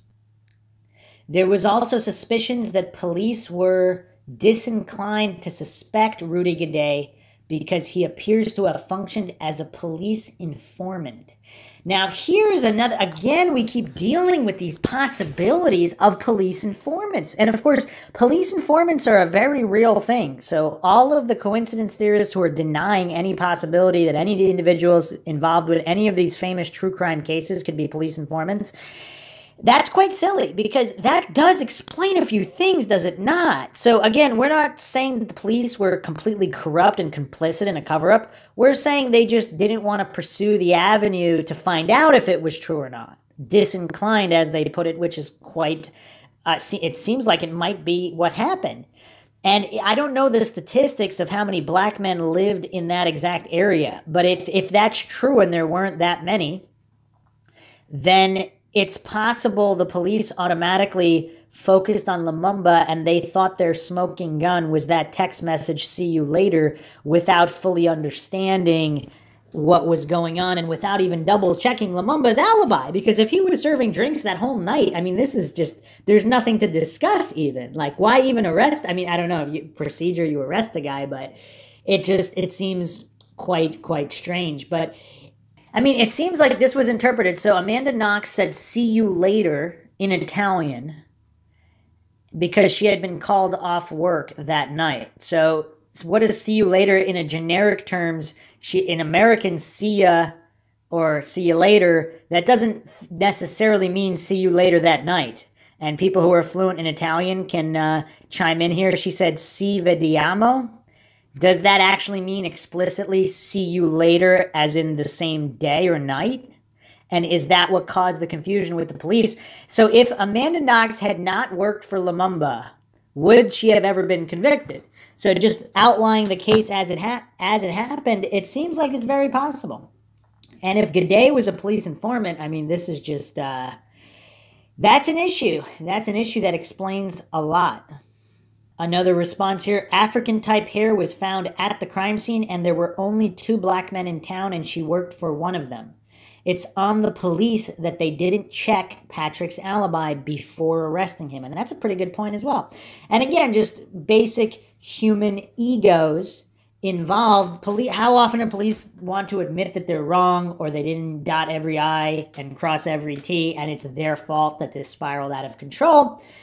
And just not wanting to look at Guede because he's a CI. How often do CIs commit crimes? I mean, it seems quite often because they're criminals to begin with. And then if they have the extra confidence because they don't think they'll be prosecuted because they're helping police out with other crimes and they see a history of CIs not being prosecuted, it's very strange. It's very strange.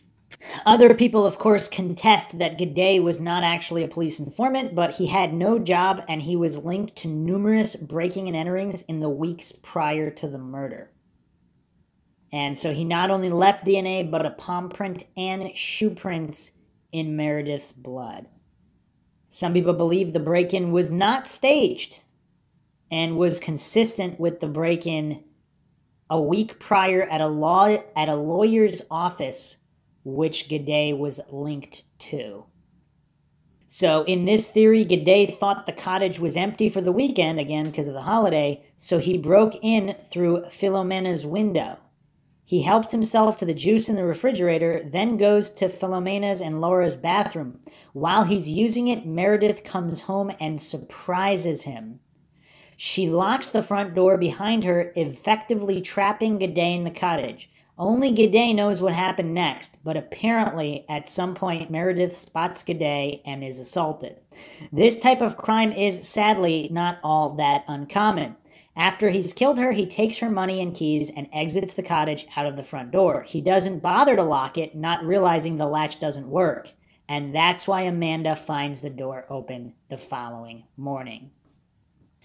All of the evidence supports this theory. The pro-guilt will point to prints highlighted by luminol, which were proven not to be made from Meredith's blood. Negative TMB, negative DNA. They'll point to the bloody footprint on the bath mat, which was never positively identified. Both sides brought an expert who contradicted each other in terms of who the print more closely matched. They'll point to mixed DNA from swabs taken in Amanda's bathroom as if it's incriminating to find the DNA of someone who lived there. Every piece of evidence they offer up is either factually incorrect or has an innocent explanation. They choose to ignore the science and spin things to their needs and then claim overwhelming evidence. Meanwhile, both the Hellman Appellate Court and the Maraska Supreme Court concluded there was no evidence indicating either Amanda or Raphael were involved, and both courts were extremely critical of the incompetent investigation. Another response from a user since deleted: I think she's a good example of how much pop psychology can play into public reactions. She was a pretty young woman who acted rather strange due to social awkwardness or whatever else and came off as callous. I think this made for a big media storm and was a big reason as to why some people passionately believed in her guilt at the time. She was made to act the part of a femme fatale. She also fell prey to an obsessed, rather puritanical prosecutor who had already built up a reputation for incompetence during the Monster of Florence saga. The way both the media and Italian officials handled this was, in my mind, pretty irresponsible and incredibly demeaning to the victim. But there's pretty much no evidence she had any part. There's no motive, there's no physical evidence, and Meredith was almost certainly murdered by another man Amanda had no connection to. I'm a little surprised certain people still believe in her guilt. I mean, she had some kind of a multi-degree of separation connection to the guy, but yeah, it's again, and it's rough because obviously in Kercher's circle of friends, I mean, in any circle of friends, in any women these age or even younger or older, there's always friends critical of other friends. And there's always jealousy going on. So I'm not saying that that's proof that Amanda would want to harm Kercher in any way. I'm just saying that motive could possibly exist because in cases where this does happen, these kind of issues could be responsible. I found this comment interesting as well. I don't know a lot about the case, but my daughter studied abroad in Italy as a criminal justice and forensics major. They specifically went there to study the Amanda Knox case. They actually met with one of the prosecutors of the case, but she said it was difficult to learn much from him since he speaks very poor English. Her assessment after coming home, though, was that Amanda is innocent, but she believes she knows more than she is willing to say. I'd have to ask her again more about it since it was 2 summers ago. My short-term memory sucks. Sorry, this probably isn't helpful, but I thought it might be interesting to hear what someone who was in Italy specifically to study the case thought. And that's something that seems to possibly explain a few things as well. So Amanda is innocent, but she believes she knows more than she is willing to say. So what else does Amanda Knox know? Again, a brain fingerprint scan would clear some things up. All right, I'm going to go over one more extensive theory here from a poster. And they seem to have gotten a few things wrong, but the theory I haven't heard laid out exactly like this before, but it could possibly account for certain things. And I'll be stemming off some side theories where Amanda Knox is not responsible, but knows that maybe the first part of this scenario actually did happen. Honestly, I've researched this case extensively for the past 10 years and scrutinized every minute detail. And unless you're blinded by the notion that a young, white, 20-year-old all-American girl simply can't commit a murder, it's hard to ignore the fact that Amanda Knox was directly involved in the murder. Those who believe in her innocence always point to the overwhelming tabloid media coverage demonizing her and the alleged lack of evidence, when in fact there is 10,000 pages of fairly damning evidence that would almost certainly have gotten her convicted in American court. I could go into detail here, pointing out not just her odd behavior, but the knife with Meredith's DNA on it, and again, if that does not seem to be the case. So I wonder what this poster's thoughts would be about being convicted in American court if this new information regarding the DNA not actually being on it. But the staged break-in that only someone with a key who knew no one would be home could have done, the fact that Raphael's cleaning lady noticed his apartment had been cleaned with bleach that she was told never to use. And on a side note there, regardless of innocent or guilty, or regardless on the level of guilt, whether they killed her or maybe they discovered her body prior than they said they did, if she was killed by someone else and they freaked out, or whatever the case may be. If they were high, they weren't thinking clearly. Is it possible they bleached his whole apartment because they didn't want Meredith's DNA to be found anywhere in the apartment, because obviously they had been in her apartment and they did that as a freak out, not because they're guilty? I don't know. Again, there's different explanations here, if that's even true. The repeated lies told by Amanda and Raphael that were not given under duress as they would have you believe. Again, if that initial interview was not recorded, I don't know how they would know this. The obvious cleanup job inside the apartment and blatant attempts to preserve evidence pointing to Guede while attempting to clean up their own footprints, etc. But you can easily find all of this out by doing simple Google searches. However, some issues troubled me over the years. Why wouldn't Guede admit their involvement at some point, for example? However, I believe I have an answer for that, and here is what I honestly think happened. Meredith arrived back home around 9 p.m. that evening, and shortly afterwards, Rudy Guede stopped by and, as he has admitted, talked himself into being allowed into the apartment, as he had been there at least once before and knew the guys who lived below them. I'm guessing that he possibly said he wanted to see Amanda and asked if he could wait around until she showed up. Meredith was probably not comfortable with this, but allowed him in nevertheless. While waiting around, Guede used the restroom and listened to music, as he stated, where he infamously forgot to flush the toilet. He was probably drunk and or high and began to hit on Meredith. She refused his advances, stating she had studying to do, and went into her room and sat at her desk, where evidence has suggested she was when the attack began. He probably followed her into the room and continued hitting on her, touching her, etc., at which point she outright refused his advances and asked him to leave. This angered him and caused him to aggressively attack and rape her, as there is also evidence of his semen in her body. After doing so, he then panicked and fled the apartment, hence his footsteps retreating out the front door. He left and proceeded to go home, clean up, and then go clubbing and to a pub. Sometime after he left, Amanda and Raphael returned to the apartment, probably drunk and or high as well, and looking for money to go purchase more drugs or alcohol, and stumbled upon Meredith in a great deal of pain and a vulnerable position. However, Amanda did not like Meredith, and as has been stated, there have been an issue involving her stealing Meredith's rent money for drugs and alcohol, which then devolved into an argument-heated discussion. At some point during their encounter with Meredith, I believe Meredith most likely mentioned having been raped and assaulted by Rudy Guede, so they became aware that he had been there earlier in the evening.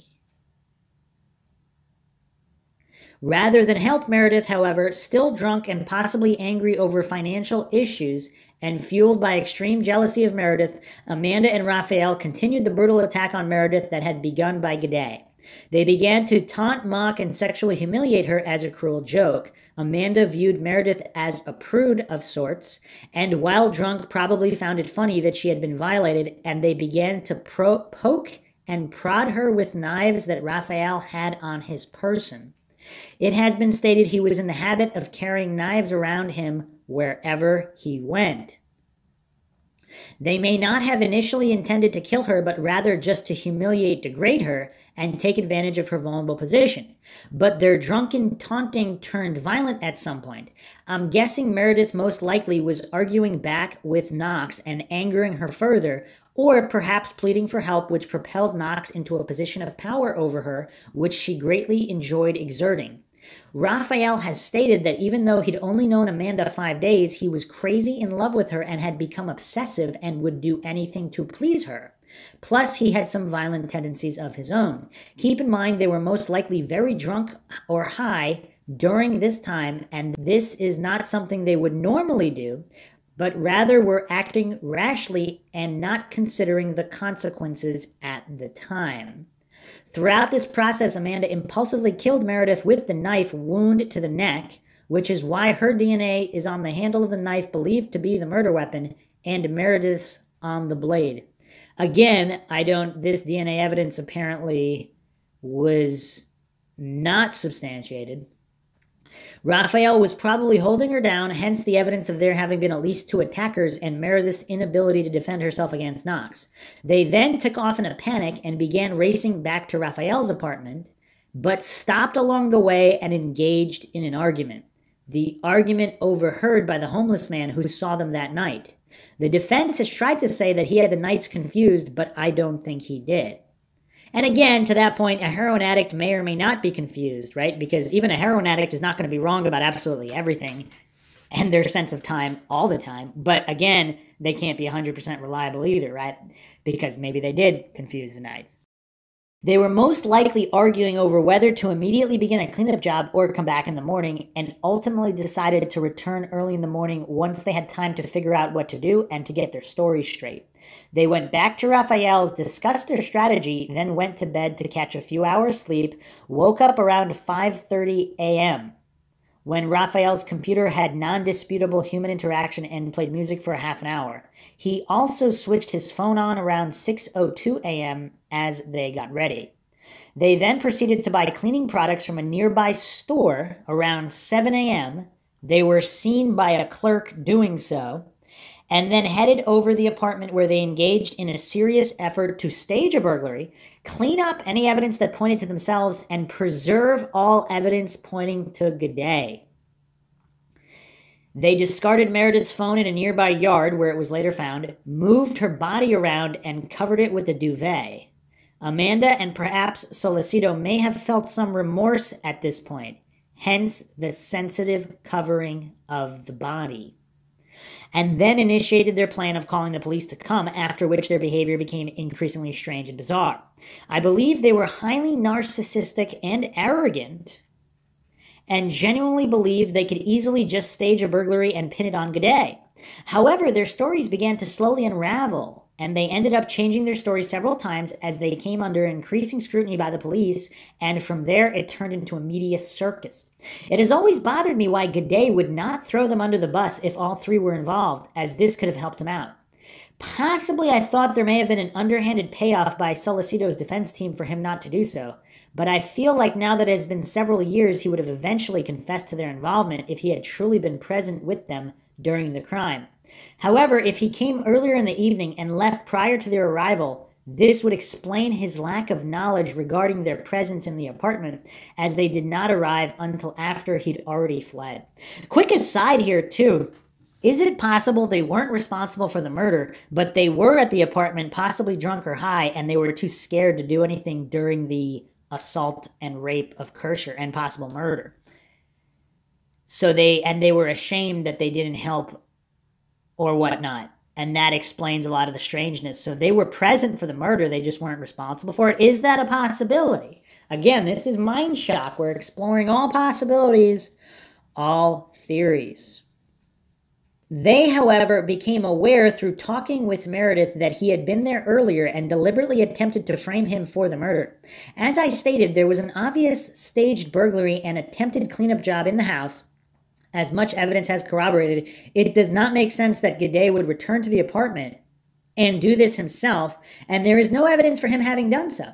His footprints only exit the apartment and do not return, whereas Amanda and Raphael's bloody footprints are both present in the bathroom and bedroom, as well as Raphael's DNA on the bra clasp. DNA does not jump, and I do not believe it was contaminated. Again, it wouldn't have to jump again with the tech gloves. It could have been contaminated, and of course, if the footprints are disputed, yeah, it's tough. Only someone with a key to the apartment and who was aware that they would have the place to themselves without interruption, Amanda was aware her roommates would be out, would have been able to do so. The fact that her floor lamp was on the floor of Meredith's bedroom indicates there was someone with the familiarity of the apartment was attempting a cleanup job in there in the early morning hours when it was still not completely light outside. Huh. That's interesting if that detail about her floor lamp being on the floor of Meredith's bedroom is true. Although, is it not beyond the realm of possibility that Meredith borrowed Amanda's phone lamp? I mean, they live together, they're roommates. I don't know. Again, we have to examine every possibility. This user continues their theory here.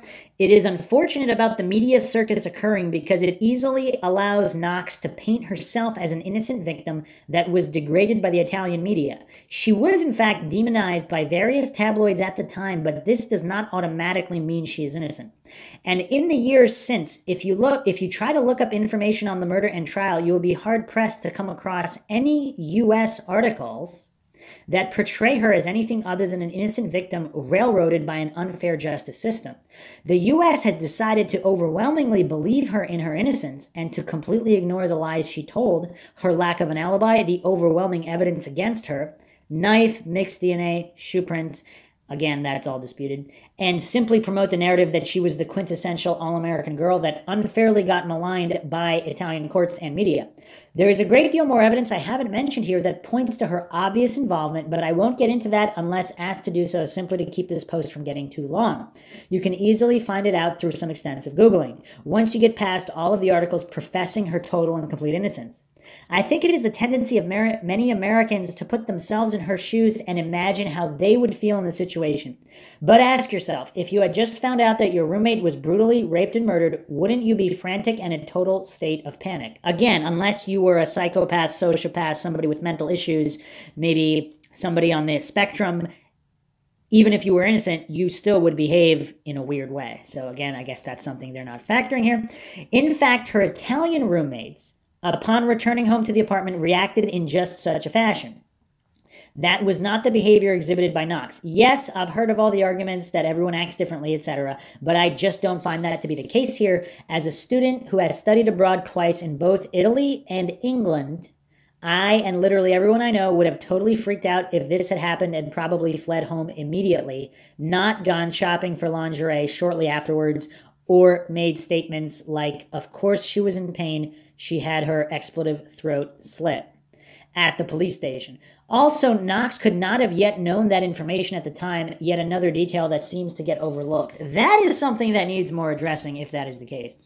In discussing this story with friends, I always find that I am literally the only one who believes her to be guilty, but that those who believe in her innocence have only a cursory overview of the trial and have relied upon her book and the Netflix documentary for support, and these are not credible as they are told almost primarily from her point of view. I find it to be very sad that she has extensively profited from Meredith's demise with the overwhelming support of the U.S., and that Meredith has been forgotten throughout this process and not given the justice she deserved. I strongly believe that it is the U.S. population, not Amanda, that has been railroaded by a powerful Seattle PR firm hired by Amanda's family, as well as biased reporters who do not provide objective, accurate coverage of events. If people really want to arrive at a fair analysis of what occurred, they should rely upon the evidence documented in the Messier report from the trial and not the U.S. media for information. And on a side note, I should add that I believe that even though she'd only known her for 6 weeks, that she was in fact extremely jealous of Meredith, a beautiful British girl who was more intelligent and well-versed in Italian than she, took her studies more seriously, had already appeared in a music video, and who easily captivated others and naturally garnered attention wherever she went. She upstaged Amanda at the bar she worked at by making a mojito one evening that impressed Patrick Lumumba, probably why Amanda tried to later frame him for the murder, and easily got attention wherever she went without even trying. Amanda blew off her studies, was not as fluent in Italian, and resented Meredith's perfect behavior. Meredith had even complained to her parents about Amanda's inappropriate behavior both in the home and her sexual promiscuity, which they'd argued about. She made Amanda feel less than. Amanda greatly resented this and sought an opportunity where she exerted power over Meredith. She wanted to be the prettiest, most popular girl with the Italian guys, and Meredith, in her view, was a constant reminder that she could never be as naturally smart or confident as her, hence her obvious chagrin for Meredith after the murder. It was a crime of passion, and she did regret it later, but could not do anything to change what happened. This is how young girls operate. Most don't end up killing their roommates, but in these circumstances, I believe that is what occurred. Okay, so very, very interesting post and theory there. This is basic human psychology. So I think if these things are true, I'm not saying they're true or not true. I was not there. I did not witness this. I don't know if it's true. But if it's true, it might be safe to say that Amanda did indeed feel this way. Now, whether or not she committed any crimes, that's a completely different argument. But if these events that led up to this night in question are true, we can say that maybe Amanda did feel this way. And if this story about Meredith, who doesn't even work at a bar, and she's making a mojito, impressing Amanda's boss, how would that make Amanda feel, even if she wasn't a psychopath, sociopath? And I'm not saying she is, but if she is, there's a certain reaction. And then if she's not, there's also a certain reaction. Both of them involve some jealousy. Again, we cannot ignore the major statistics of crime. However, that doesn't mean that's what happened in this particular case. I will add another detail, though. If they previously argued about promiscuity or sexual exploits, would Amanda want to sexually humiliate her more so than in other situations where someone jealous of someone or in a love triangle hadn't specifically argued about promiscuity or things of sexual natures? Here's another interesting exchange between commenters, and I will add a side theory again here, with possibly Knox and Solicito being in the apartment but not partaking in the crime, but going there afterwards. Now, again, this could include them wanting Guede to do this crime, whether he did or didn't. But if they were just, we have to factor in also they're drunk or high. So again, this isn't necessarily going to be a logically thought out plan of action. If they overheard some kind of attack, they were too scared to do anything, then they went there, contaminated the whole scene, because again, keep in mind, they're drunk or high, maybe even moved the body, touched the body, checked to see if she was alive, and then covered up the body. Then they freaked out because now they realize, I mean, they've probably seen enough movies, they realize that they're going to be implicated. Even if they didn't do it, maybe then they tried to stage something or clean something, even if they're innocent. Or, of course, there could be the possibility that they hired Guede to do this. Maybe only to rape her, he ends up killing her. Now there's a big mess on their hands. That's another possibility. But they could technically be innocent of the crime and be guilty of contaminating a crime scene because they're drunk or high and then made shady actions. Does that account for all the issues? So here's interesting back and forth. I do like this case and emotional reactions it engenders. My particular favorite being the insane logic failures on the Less Wrong website. Obviously, if you are on the scene of a murder when police turn up accidentally, and the scene has been cleaned, staged, and you have moved a mop from the scene, and you provably lie to the police, you are 99.9% involved unless you have watertight third-party alibis. You would need to be the least lucky person in history for that set of circumstances to stack up. Screw the DNA, mobile phone calls, the knife, the false confession. Those take you to 99.9999%. Again, and they're not taking into account what I just laid out. Okay, a response here. Good thinking there, except there was no evidence that the scene had been cleaned. There was no evidence of any staging. The mop was thoroughly examined and there was no trace of blood, bleach, etc. And the mop was not moved from the scene. It was in the closet in the cottage where it was always kept. Care to cite the lies? There was no DNA that in any way implicated Amanda. None. She lived in the cottage. Finding her DNA proves nothing. There was also nothing incriminating with any mobile phone calls. The knife blade tested negative for blood. Human biological material was negative for Meredith's DNA.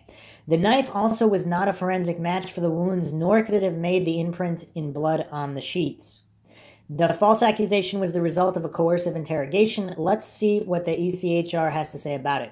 You really need to stop reading at the pro-guilt sites and focus more on the reality of the case. Which, another interesting thing, there's a lot of people vehemently arguing both sides of this without the nuance, without the objectivity that on Mindshock, obviously, we will lay out, because there's a couple different scenarios that explain a lot of the issues, again, whether innocent or guilty, because there's issues for both of these.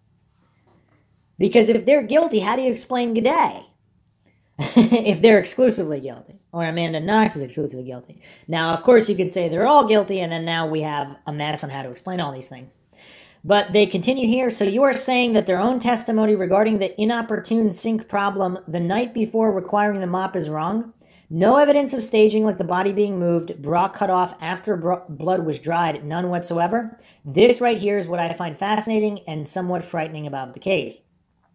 Response, no, not at all. You wrote, you have moved a mop from the scene. I said the mop was not moved. It was in the cottage where it belonged. That doesn't mean it wasn't brought to Raphael's, used, and then returned. Perhaps you could elaborate on why you consider this incriminating. And since you apparently think there is some relevance to the mop, perhaps you can explain why there was no evidence of it being used to clean blood and why the mop was not introduced as evidence in court. There is evidence the body was moved, but not hours later like the pro-guilt would have you believe. I believe she was moved by Guede in the course of the murder. And there is absolutely evidence the bra was cut off, but again, not like the pro-guilt would have you believe. The bra was soaked in blood and her breasts were mostly clean. So it's clear she was wearing the bra when she was first attacked. However, the bra was removed while she was still alive because there were aspirated blood droplets on her otherwise bare, clean skin. If it had been removed hours later, like the pro-guilt claim, then there would have been no aspirated blood droplets on her skin. Ask yourself this: if there is indisputable evidence that Guede sexually assaulted Meredith, he was there and his DNA is inside her, then why would someone need to stage a sexual assault? What I find troubling is the number of people who are so thoroughly convinced of something and yet continually prove they lack a sound grip of the facts on the case. Response here. On the mop, its admission in court is irrelevant because as you highlight, it is not specific evidence in the case. From a wider perspective, though, it is extremely damning. How many people do you think just happened to be moving cleaning implements around the night of a murder of their flatmate for which they have no alibi where the scene appears to be clean? My side note here is, again, in a drunk or high stupor, they might have been at the apartment, pot for whatever reason, get more drugs, get money for drugs, whatever the case may be, and they overheard some kind of an assault. Or maybe even Amanda returned alone to go to sleep there, and she overheard the assault, and she was too terrified to do anything. After she heard the perpetrator leave, she entered the room, maybe contaminated the scene, maybe even touched the body to check to see if she was still alive. Maybe she was. Maybe she died in her arms. Maybe we're missing a lot of details here. Maybe Amanda Knox likes having details no one else has, even if she wasn't responsible for the exact murder.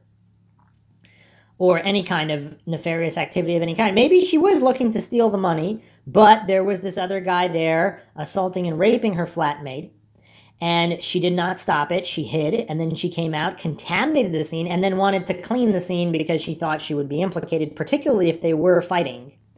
Because if they were fighting and had arguments, she probably thought she would be blamed. I don't know. Again, this is a drunk or high logic, or maybe not even. Maybe just a naive 20-year-old, very socially awkward, possibly on the spectrum. Who knows? So just so we're on the same page, your contention is that Guede acted alone, causes a number of bruises all over the victim, tortures her with a knife to minimal reaction, then once he's essentially killed her from loss of blood, waits a couple minutes for some reason, then moves her essentially dead, blood-covered body, and then assaults the victim with a finger.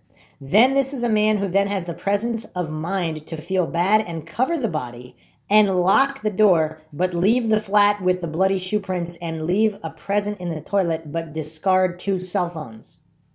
I'm sorry, you just have to be far too unlucky to A, be found at the crime scene accidentally, B, lie to the police, phone and PC activity, C, the house to be broken into by a burglar who decides using a huge rock to break in is a good idea, D, said burglar leaves no external traces outside the house, E, the burglar to be so inept as to not take anything of value on entry, E, the victim doesn't seem to react to a breaking window remaining in her room, F, the burglar to escalate from burglary to murder and rape, G, the burglar to make attempts at cleaning the scene yet leaving his own footprints, H, the burglar takes an unrecorded detour back into the break-in room to drop some blood on a big lump of your DNA, I, the police immediately believe you were lying about the break-in, J, you barely try to contact the deceased when worried enough to ring the cops, G, you ring the police with extremely dubious timing, H, you frame an innocent man as soon as your boyfriend starts cracking, I, oh, and never forget the super fortunate DNA transfer of your boyfriend somehow, J, oh, and have a boyfriend that lies about group cooking nights under questioning. I mean, you can explain away individual elements, but in its totality, that narrative has so many points at which you can get absolved with a single stroke, and yet nothing that it's fascinating. And to answer your question, ask yourself this. If there's indisputable evidence that Guede sexually assaulted Meredith, he was there and his DNA is inside her, then why would someone need to stage a sexual assault? Whether it was or not, we are unlikely to know, but it's pretty clear that if you know they were assaulted, but you figure that with it being digital, it's not obvious enough, then yes, making it more obvious makes a perverse sense when you know where the trail leads, just like the footprints.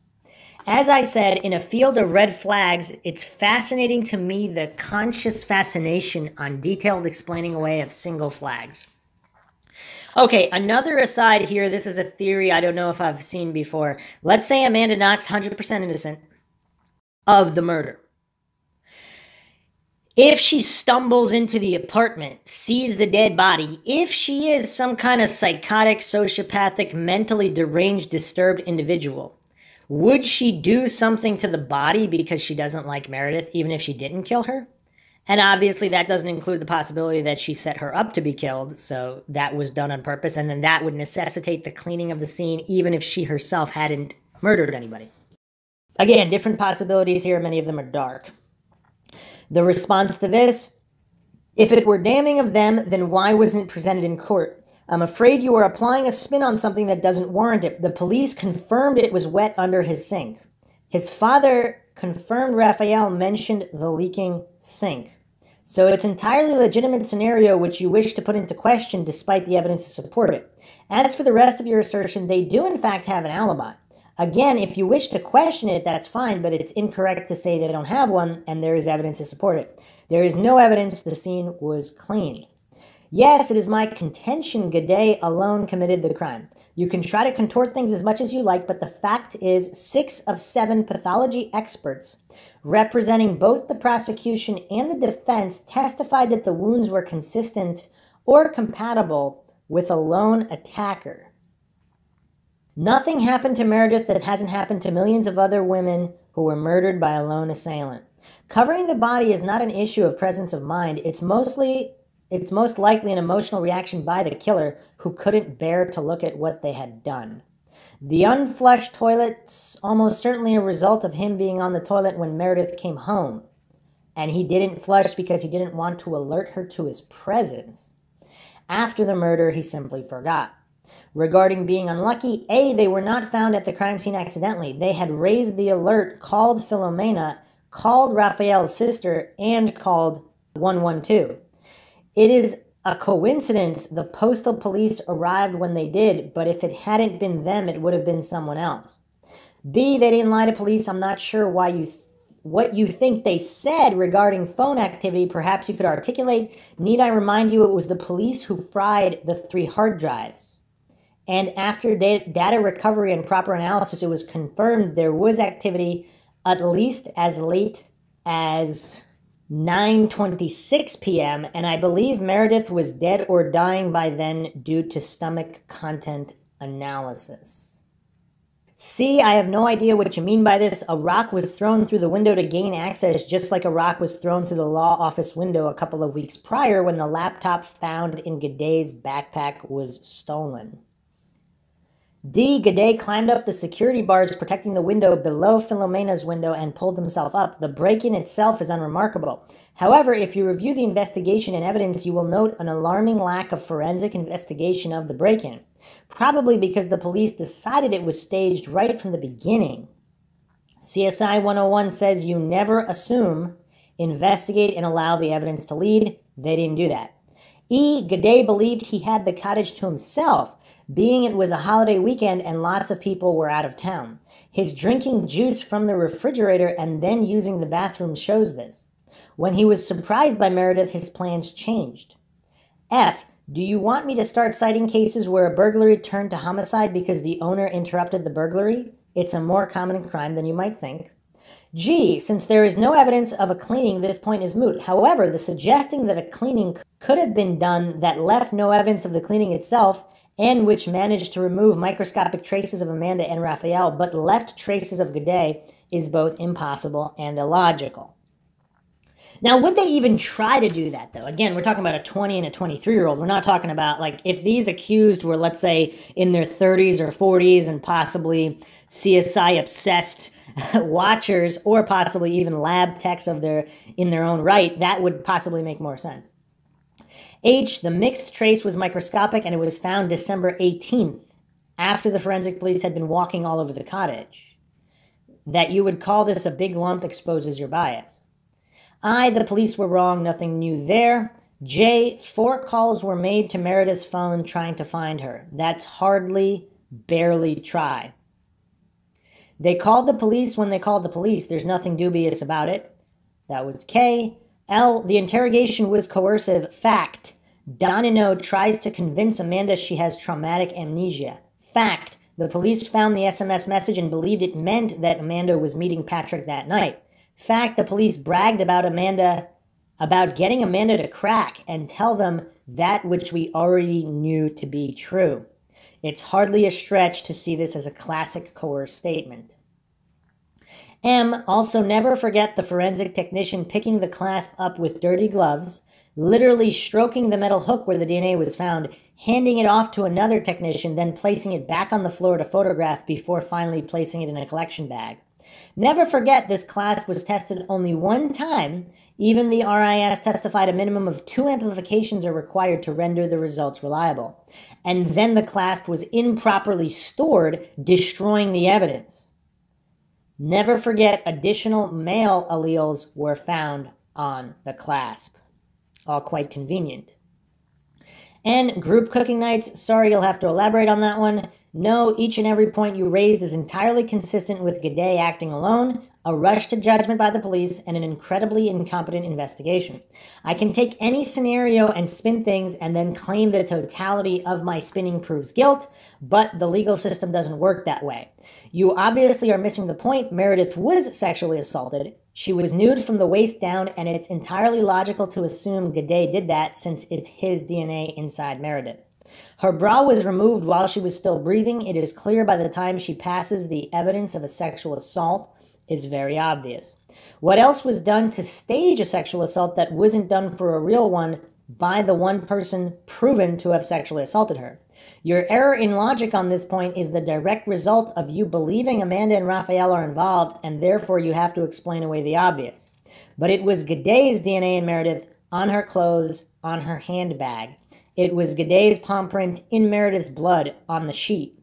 It was Guede's shoe prints in Meredith's blood in Meredith's room and leading out the door. No sign of anyone else. You have to work extremely hard to work someone else into this, let alone two people. Two people who had every reason to be where they said they were. Two people who had no motive. All right, they go back and forth a whole bunch, but that's the gist of it, where they kind of go back and forth on these same points. I'm going to examine a few other posts here by people who flip-flopped from innocent to guilty. Initially, I didn't think she was guilty based on only what I'd heard. I felt Amanda had been mistreated and accused of something heinous. But the trial transcripts are what changed my mind, especially the discussion of the 3 calls to her mother at midday, Italian time, what would have been around 3 to 4 a.m. her mother's Seattle time. She alternates between saying the police had already broken down the door and sent her outside, which is untrue. Quote, I just called my mother to say that the police had sent us outside of the house and that I had heard something about. And almost immediately saying she doesn't recall the phone call at all. But I don't remember it. I don't remember that phone call. Amanda had a bad history with phone calls, it seems. She lies to the police when they arrive to ask about the discovered phone, tells them they had called the emergency number about a burglary when no call had yet been placed.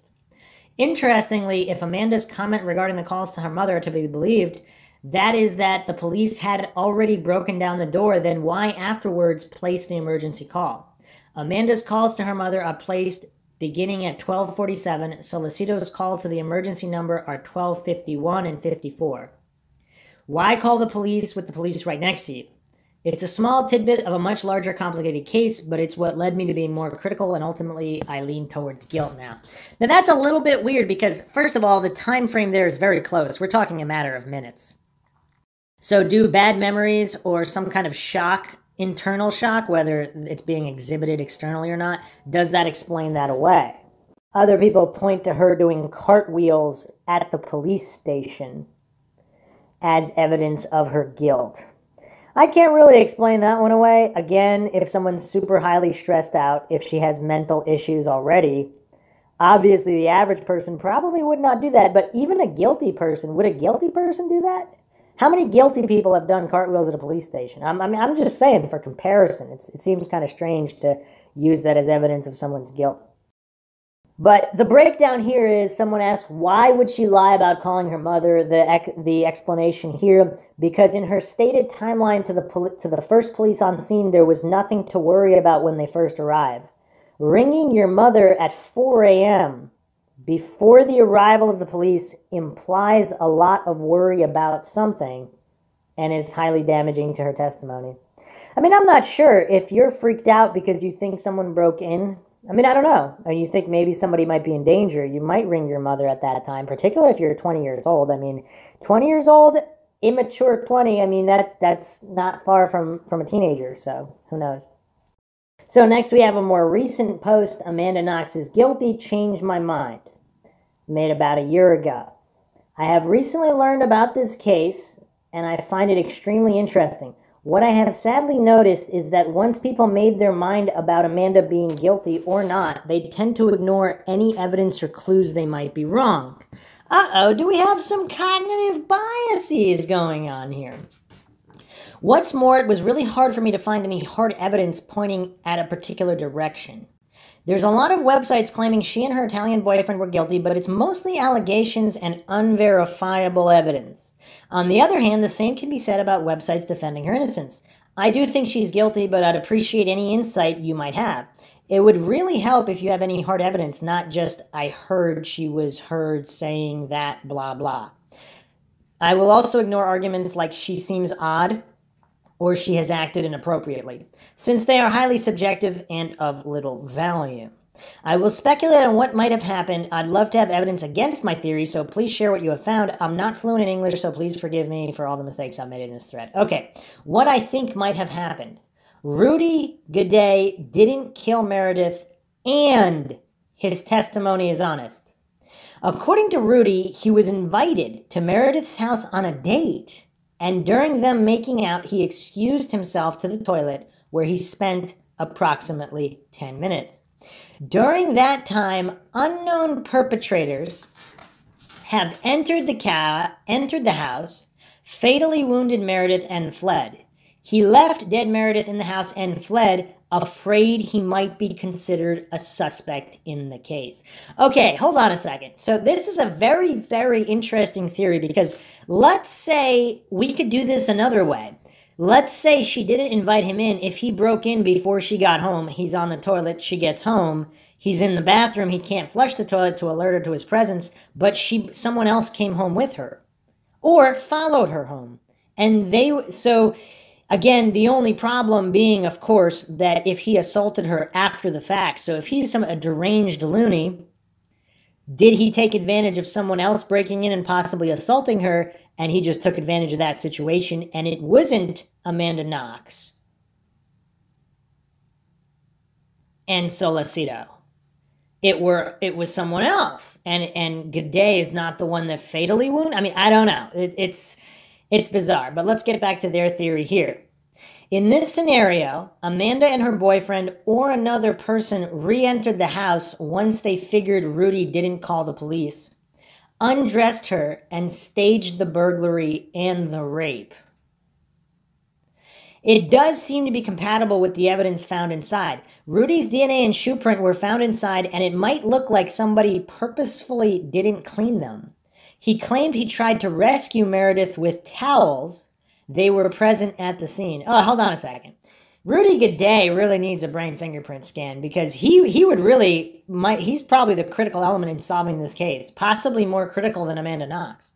Additionally, he claimed she was still wearing her clothes when he found her. Maybe she was fully clothed and then he tried to stop the bleeding, but she was later undressed by Amanda trying to stage the rape. Was it actually proven during the autopsy she was raped? If Rudy did kill her, why did he leave his feces and shoe prints on the scene if apparently someone did try to get rid of some of the evidence? That's like the first thing he should get rid of. He did have the time to get rid of Meredith's phone, but didn't flush the toilet, or someone purposely left all of the evidence that points only at him. He was clear with his friend that Amanda... here's another thing, though.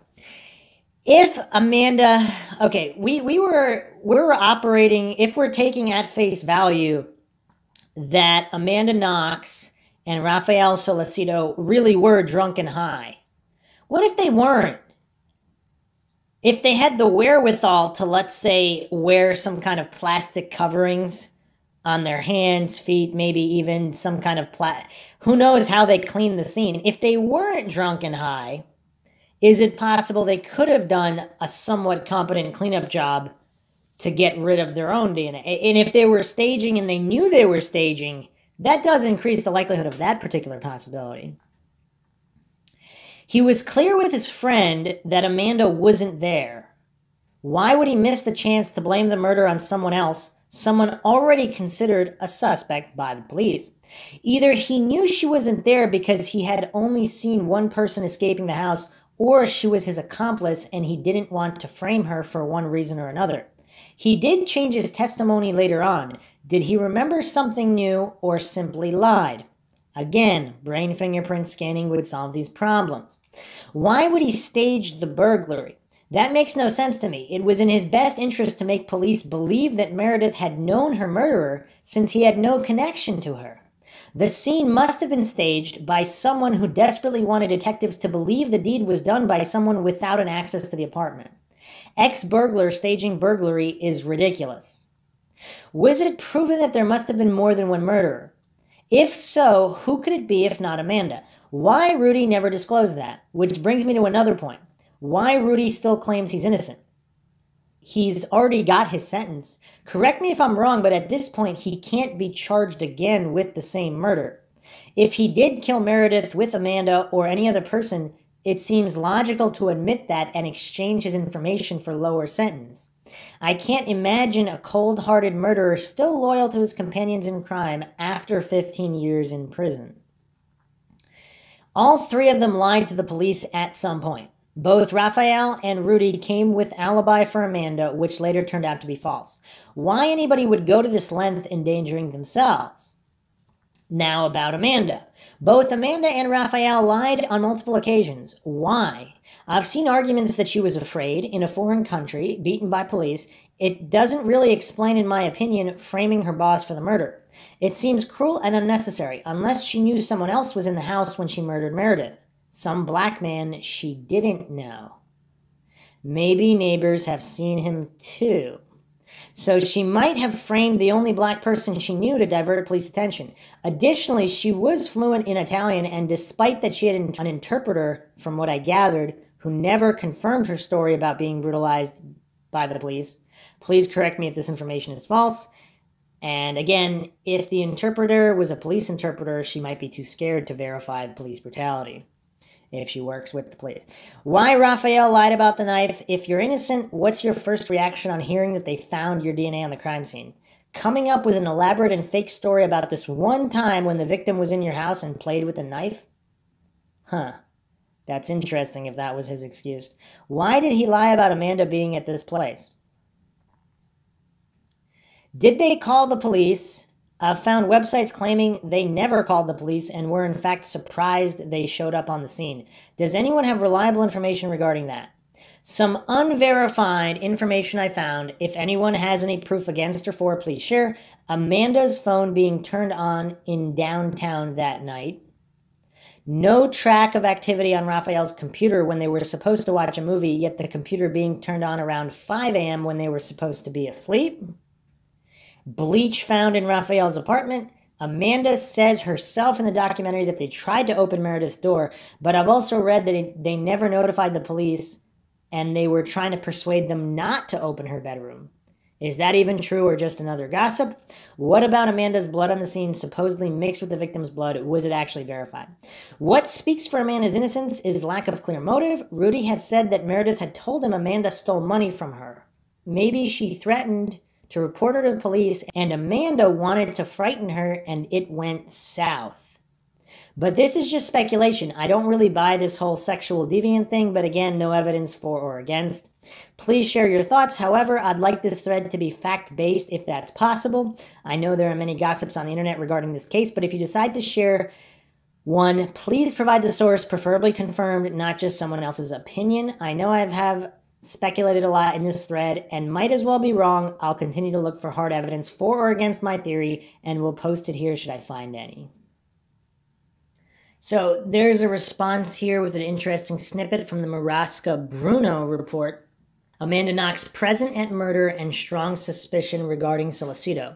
It remains anyway strong the suspicion that he, Solicito, was actually in the Via della Pergola house the night of the murder. In a moment, that, however, it was impossible to determine. On the other hand, since the presence of Miss Knox inside the house is sure, it is hardly credible that he was not with her. This is page 46. Given this, we now note with respect to Amanda Knox and her presence inside the house, the location of the murder, it is a proven fact in the trial, in accord with her own admissions, also contained in the memorial with her signature in the part where she tells that as she was in the kitchen, while the young English woman had retired inside the room of same Miss Kercher together with another person for a sexual intercourse, she heard a harrowing scream from her friend, so piercing and unbearable that she had let herself down squatting on the floor, covering her ears tight with her hands in order not to hear more of it. Amanda Knox washing Meredith's blood off her hands. Another element against her is the mixed DNA traces, her and the victim's one in the small bathroom, an eloquent proof that anyway she had come into contact with the blood of the latter, which she tried to wash away from herself. It was, it seems, diluted blood, while the biological traces belonging to her would be the consequence of epithelial rubbing. Interesting. So here's the thing, though. I guess this comes down to whether you believe the Italian police were coercing and beating her. If they weren't, and her initial account is closer to the truth that she really was in the house, and that Kercher went to her bedroom with a man, and then there were crazy loud screams. But again, it's very, very difficult.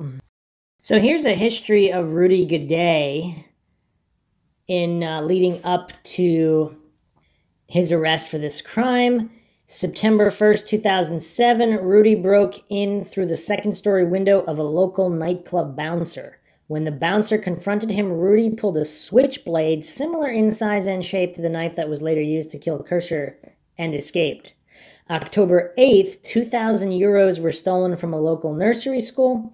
October 13th, someone broke into a lawyer's office through a second-story window and stole their laptop computer. Supposedly, this computer was found in Rudy's backpack. On October 23rd, someone broke into Rudy's neighbor's apartment and stole her mother's gold watch. They accidentally, carelessly set the apartment on fire as well. On October 27th, Rudy was caught inside the nursery school that had the earlier break-in. Inside his backpack, police found the laptop that had been stolen from the lawyer's office and the gold watch that had been stolen from his neighbor. Interesting. So that's his lead up. He's committing a whole bunch of crimes. So is it possible he was committing the crime? He was burglarizing the apartment because he knew the people in the basement. He knew that these individuals would be out of town, and he hadn't expected anybody to be home that night. So he's in the bathroom, and that's when Kercher gets home, and then he takes that opportunity possibly to assault, rape, and kill her. We don't know. See, it's difficult because to rule out other scenarios, again, a brain fingerprint scan for Rudy Guede would be number 1. For Amanda Knox would be number 2. And then, of course, Solicito number 3. And then the final thing I'll just point out before we go into the microexpressions body language assessments are, let's say, again, if Amanda Knox has some psychopathic, sociopathic tendencies, some mental issues, what is she going to be like after spending time in prison, if she's innocent, and then coming out afterwards? Is she going to appear cold and callous and resentful of the world? I don't know. It's just something to keep in mind. So let's get to the interviews. So this interview is from ABC News, posted on the ABC News YouTube channel, May 1st, 2013. An American girl home in Seattle back with her sisters, now grown up. Nice. Neither of us fell. Sometimes she says she's just that daughter who never left and wanted to be near her parents. She was always, home and, eating your food. Yeah. Yeah. So already there, does that laugh seem genuine? To me, it felt forced. Again, listeners can decide for themselves. Obviously, forcing a laugh and coming off as not genuine just to put forth a certain appearance or a certain air for a certain air of a certain image one wants portrayed. That doesn't mean she's guilty in any way, but that doesn't mean she's being genuine either. My mom, I can tell anything to. Anything. Sometimes when she doesn't even want to hear it. That laugh, too, also seems a bit fake. There is much to hear. A 5.5-year-old journey that began in a Seattle suburb and ended with Amanda Knox becoming a global obsession. In headlines called a sexual thrill seeker, a seductress, the murderer of her British roommate Meredith Kercher. She-devil with an angel face, heartless manipulator, concertante of sex, sphinx of Perugia. I haven't heard those. What does that face tell you? Does that face tell you that she's kind of that she's sick and tired of just hearing all of this and dealing with all of it? Or is that a type of bemusement? And almost being amused by this whole thing. I can't believe they're talking about, again, innocent or guilty, just a type of bemusement. I mean, I've heard the gist of them. And then also there's a very sharp turn in expression, as if, oh yeah, that's kind of funny. Oh, wait a second, I'm supposed to be grim now. Let me put on this grim face. Again, innocent or guilty, that's irrelevant. We're just examining this particular interview. And they're wrong. For all intents and purposes, I was a murderer. That's an interesting way to phrase it. They're wrong for all intents and purposes. Again, is all of this pointing to the possibility she knows a lot more than she said, but maybe she wasn't the one who killed Kercher? I mean, the more I look at it, the more it seems like that could be a possibility. Whether I was or not. And that's also another interesting way to phrase it. For all intents and purposes, I was a murderer, whether I was or not. Instead of saying, even though I obviously wasn't. I don't know. She had stayed near home for college, made Dean's List, but when she was a junior, decided it was time to venture out. An adventure of fill in the blank. An adventure of selfhood.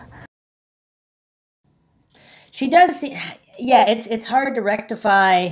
There's a certain awkwardness that's seeping through regardless of whether she's genuine or not. That's definitely a little bit confusing.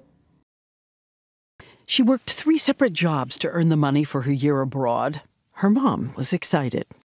And again, in some of these pictures, again, it's very difficult, but it seems like she was less, I mean, obviously, after being convicted of murder, serving time in an Italian prison, that's going to change people. But there doesn't seem to be this strange air of psychopathy or sociopathy before this occurred. And again, does that mean there was heavy influence, drugs, alcohol, possibly Satanists in Italy, and that changed her a lot? I don't know. Wanting me to go for it, to be brave, to go out and be my own person. I really got that from my mom. And even that, it's almost like she was teleported into that time period before she left for Italy, and she came off a lot more genuine and normal in that moment. Again, just comparing and contrasting. Her sister Deanna dropping her off in Italy and making a video as they head there, teasing her about her new life with the boys she'll meet. First, that naked Michelangelo statue of David. Are you excited to see David? David, the statue of David. Oh. Well, dude, I swear to God, I don't know what it is about people who think that guys are not attractive physically, but... You look at the picture of the girl who arrived there. What would you want to say? I want to tell her not to be afraid. Why is that funny, though? I mean, there's so much pain, anguish, and turmoil. Some people say this is all Duper's delight, that she's kind of glad she got away with it, so these smiles are going to creep through. I mean, people can look at Burke Ramsey's interview on the Dr. Phil show. He was very smiley in that interview throughout. Again, that doesn't mean he's guilty, just like it doesn't mean Amanda Knox is guilty, but it might mean that they possibly are happy that this other person was dead for a few different reasons. Of what's going to happen. It's almost like she finds it exciting of what was going to happen. It's very, very weird. Again, is this just awkwardness or is this something more? Because what happened to me hit me like a train.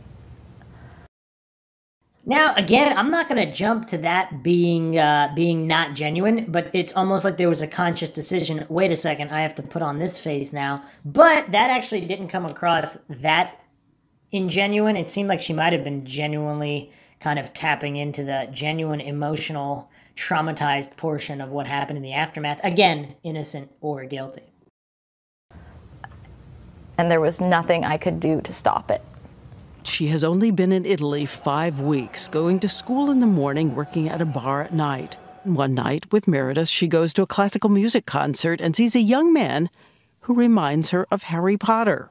A graduate student in computer science, Raffaele Sollecito, says he can't believe the beautiful, uninhibited American is looking at him. Colpe di fulmine? Un colpo di fulmine. That's a lightning strike. Yeah, he writes about how taken he was with me. You know what else is interesting? Again, this was obviously edited, so we don't know how much other information there was, but if you were falsely accused of murdering your roommate, would you make reference to just the tragedy, how much her family must be suffering? I mean, I don't know. If you felt that they dragged you through the mud, maybe you wouldn't. Maybe you would anyway. And then maybe if you were guilty and you wanted to put off that air, you would do that too. It seems like she's not really doing anything consistent with anything. So Again, trying to put her into boxes that she may or may not fit into in order to ascertain whether she's guilty or innocent is problematic. And I really liked him as well.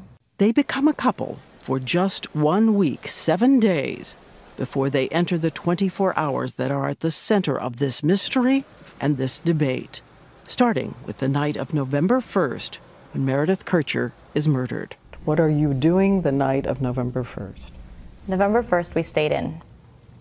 And we had dinner. We watched a movie. And that definitely seemed very rehearsed. Again, innocent or guilty, that did not seem like a genuine response there. It was very paced and measured. A witness confirms she and Raffaele were in his apartment as late as 8:40 p.m.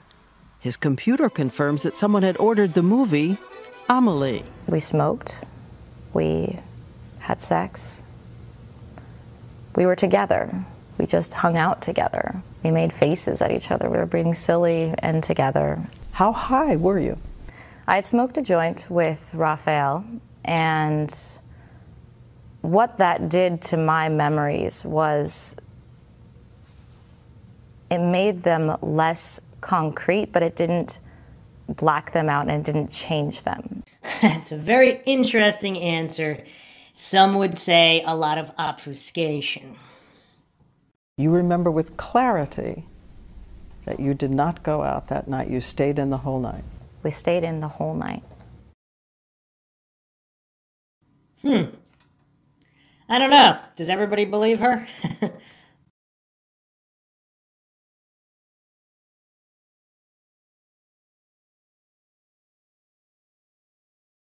The next morning, it is undisputed that Knox is the first person in the house after the murder.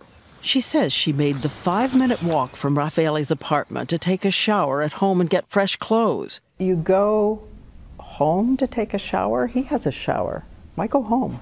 Well, he had a crummy shower. And again, why is she so happy about his crummy shower? Isn't this all very grim? You'd say, oh, well, he has a crummy shower. We had a better one at the time. I wanted to go to a nicer shower. But she seems very happy about this fact, if it is indeed a fact, that she preferred the nicer shower at her place. She says she noticed the front door standing open, thought it was odd, but the latch didn't always work. She took a shower after seeing blood in the bathroom sink. She says wondering if maybe Meredith hadn't cleaned it up, or was it her own newly pierced ears? At the sink when I was taking out my earrings that I noticed that there were speckles of blood. But speckles, a few drops. Did you see the bath mat? Did you Not see the yet. footprint? Not yet. I saw that when I was getting out of the shower, and I thought it was strange. But you know, people look at this and they say, door open, blood in the bathroom. Those are red alarms. Well, I had never before experienced anything in my life that was drastic. I didn't think, oh my God, someone's been in here and murdered someone. Amanda Knox says she went back to Raffaele's and then they returned to the house together. They saw evidence of a break-in and Raffaele calls police. Her roommate, Filomena, is there when the door to Meredith's bedroom is knocked in. Amanda Knox says she's on the phone with her mother when she hears a torrent of Italian she doesn't understand. And someone was screaming, "A foot." And I said, I don't know, I don't understand. Then Filomena was crying out Meredith, and so I heard that it must be Meredith, and that there was a body, and that there was an armoire, and there was blood, and there was a blanket. From this point on, Amanda Knox and her behavior will be a kind of kaleidoscope, shifting shapes depending on what you see, what you think is inappropriate behavior and evidence of guilt, or as she says, just a kind of tone-deaf girl in a trauma. Police will say her strange behavior is guilt and heartlessness. Did you kill Meredith Kercher? No. Did everybody catch that? Well, that is definitely a smirk there. Were you there that night? No. So she says no, but then she nods yes, which is quite interesting. And then nothing about her face here screams genuine to me. Again, that doesn't mean she's guilty. Doesn't mean she's innocent.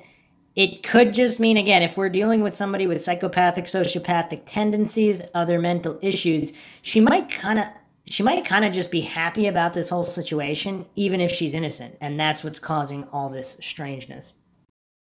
Do you know anything you have not told police that you have not said in this book? Do you know anything? No, I don't. It's almost like she's fighting against the smirk at this point. I don't know. It's weird. And there's another one.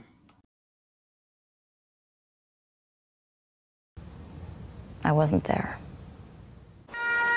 At the police station, she sits in Raffaele's lap, playfully making faces, telling Meredith's friends that Meredith must have suffered. You're quoted as saying, how could she not? She got her effing throat slit.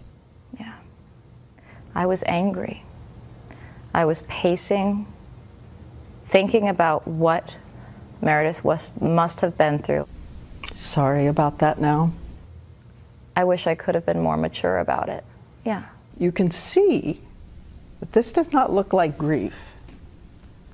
Does not read as grief. I think everyone's reaction to something horrible is different. And that seems like a trained response as well.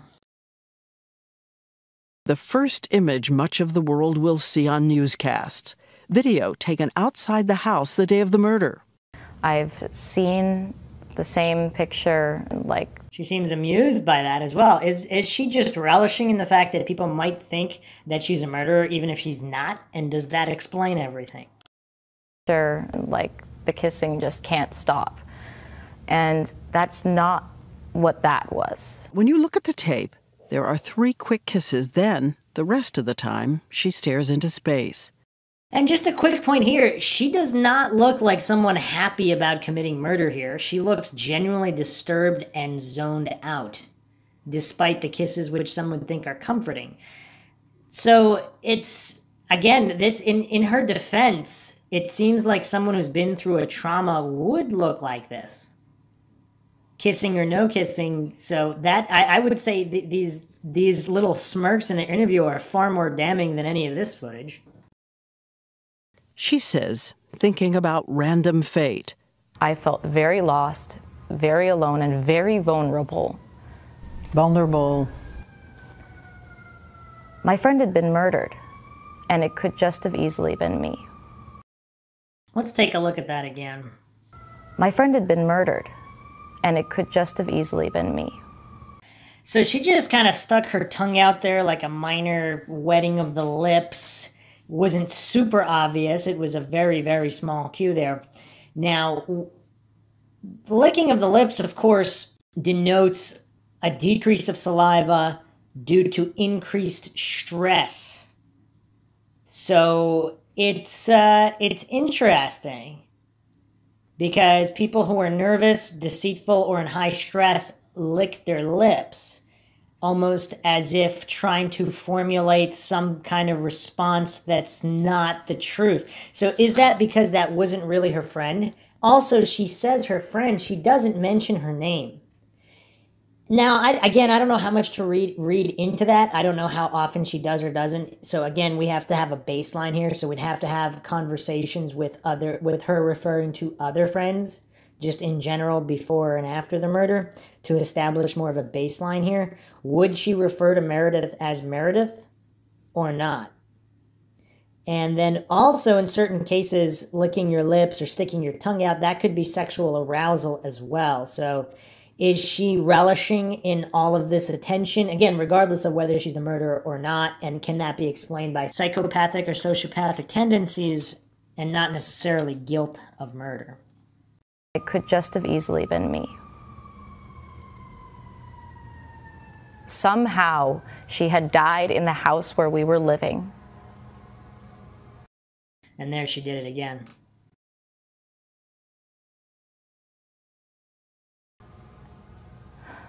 And it could have been me. She would be arrested, convicted, sentenced to 26 years. When we come back, she talks about the long nights in prison and the encounter with a prison official. Okay, so that's not really the focus here. So Very, very interesting. I'm going to go over another interview here to compare and contrast. Did you kill Meredith? No, I did not kill Meredith.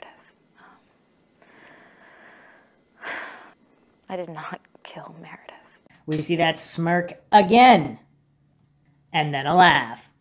Conversely, I suppose if she finds it that ludicrous that she would kill, I mean, perhaps you would laugh if you found it that ludicrous, if you weren't concerned about, I mean, if you were that awkward. So I don't know, but that before the laugh, we have that same little tiny smirk.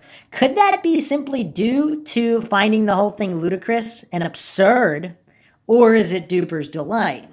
Not only does he say this is the knife, not only does he say that you had it because of DNA around the bottom of the blade and the hilt, but that he believes you are the one who actually killed Meredith Kercher.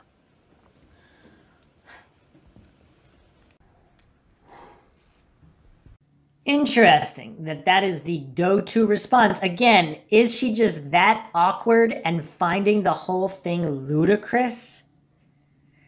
I mean, you would think, I mean, if there's a PR firm involved in her defense, that they would train her for these things to present a certain response. But that's the thing about micro-expressions and body language. You have to really train yourself hard to control them because it's a subconscious response. So if you do nothing, it comes out. So if she's trying super hard to prevent it from coming out, but then again, if she has psychopathic, sociopathic tendencies and some mental issues, she almost relishes the fact that people think she might be a murderer, even if she's innocent. That could possibly explain all of this as well. So very, very interesting there. Are those tells of a murderer or simply tells of someone who is an unusual individual? Maybe someone even happy that someone they were jealous of or had issues or interactions with died. I don't know. I don't claim to know. Is it possible that Amanda Knox really is completely innocent in all of this? And she was just abused by the courts, by the media. And this is her response. And this is a traumatized individual reacting as such in a non-normal fashion. All the Mindshock listeners can chime in there and give their own thoughts. Hope you guys enjoyed another edition of the Mindshock podcast. If you enjoyed the podcast, you can donate to our PayPal. Just check the link in the description. Help support the channel and for us to cover even more true crime cases, cold cases, unsolved mysteries, in the comprehensive and logical fashion that Mindshock is known for. Make sure you subscribe to the channel, hit that bell for notifications, or you can just go to youtube.com/Mindshock to manually check for updates and peruse our ever-expanding back catalog. Like this particular podcast, share it across social media platforms, of which you can find us on Twitter, Facebook, Reddit, and Patreon. Patrons do get priority for case topic, logical analysis, co-podcaster requests. You could also be a guest on the podcast depending on your tier. Questions, comments, theories, thoughts, suggestions, rebuttals of any kind, leave them in the comment section. This is Bruce McGuire signing off. Catch you guys next time.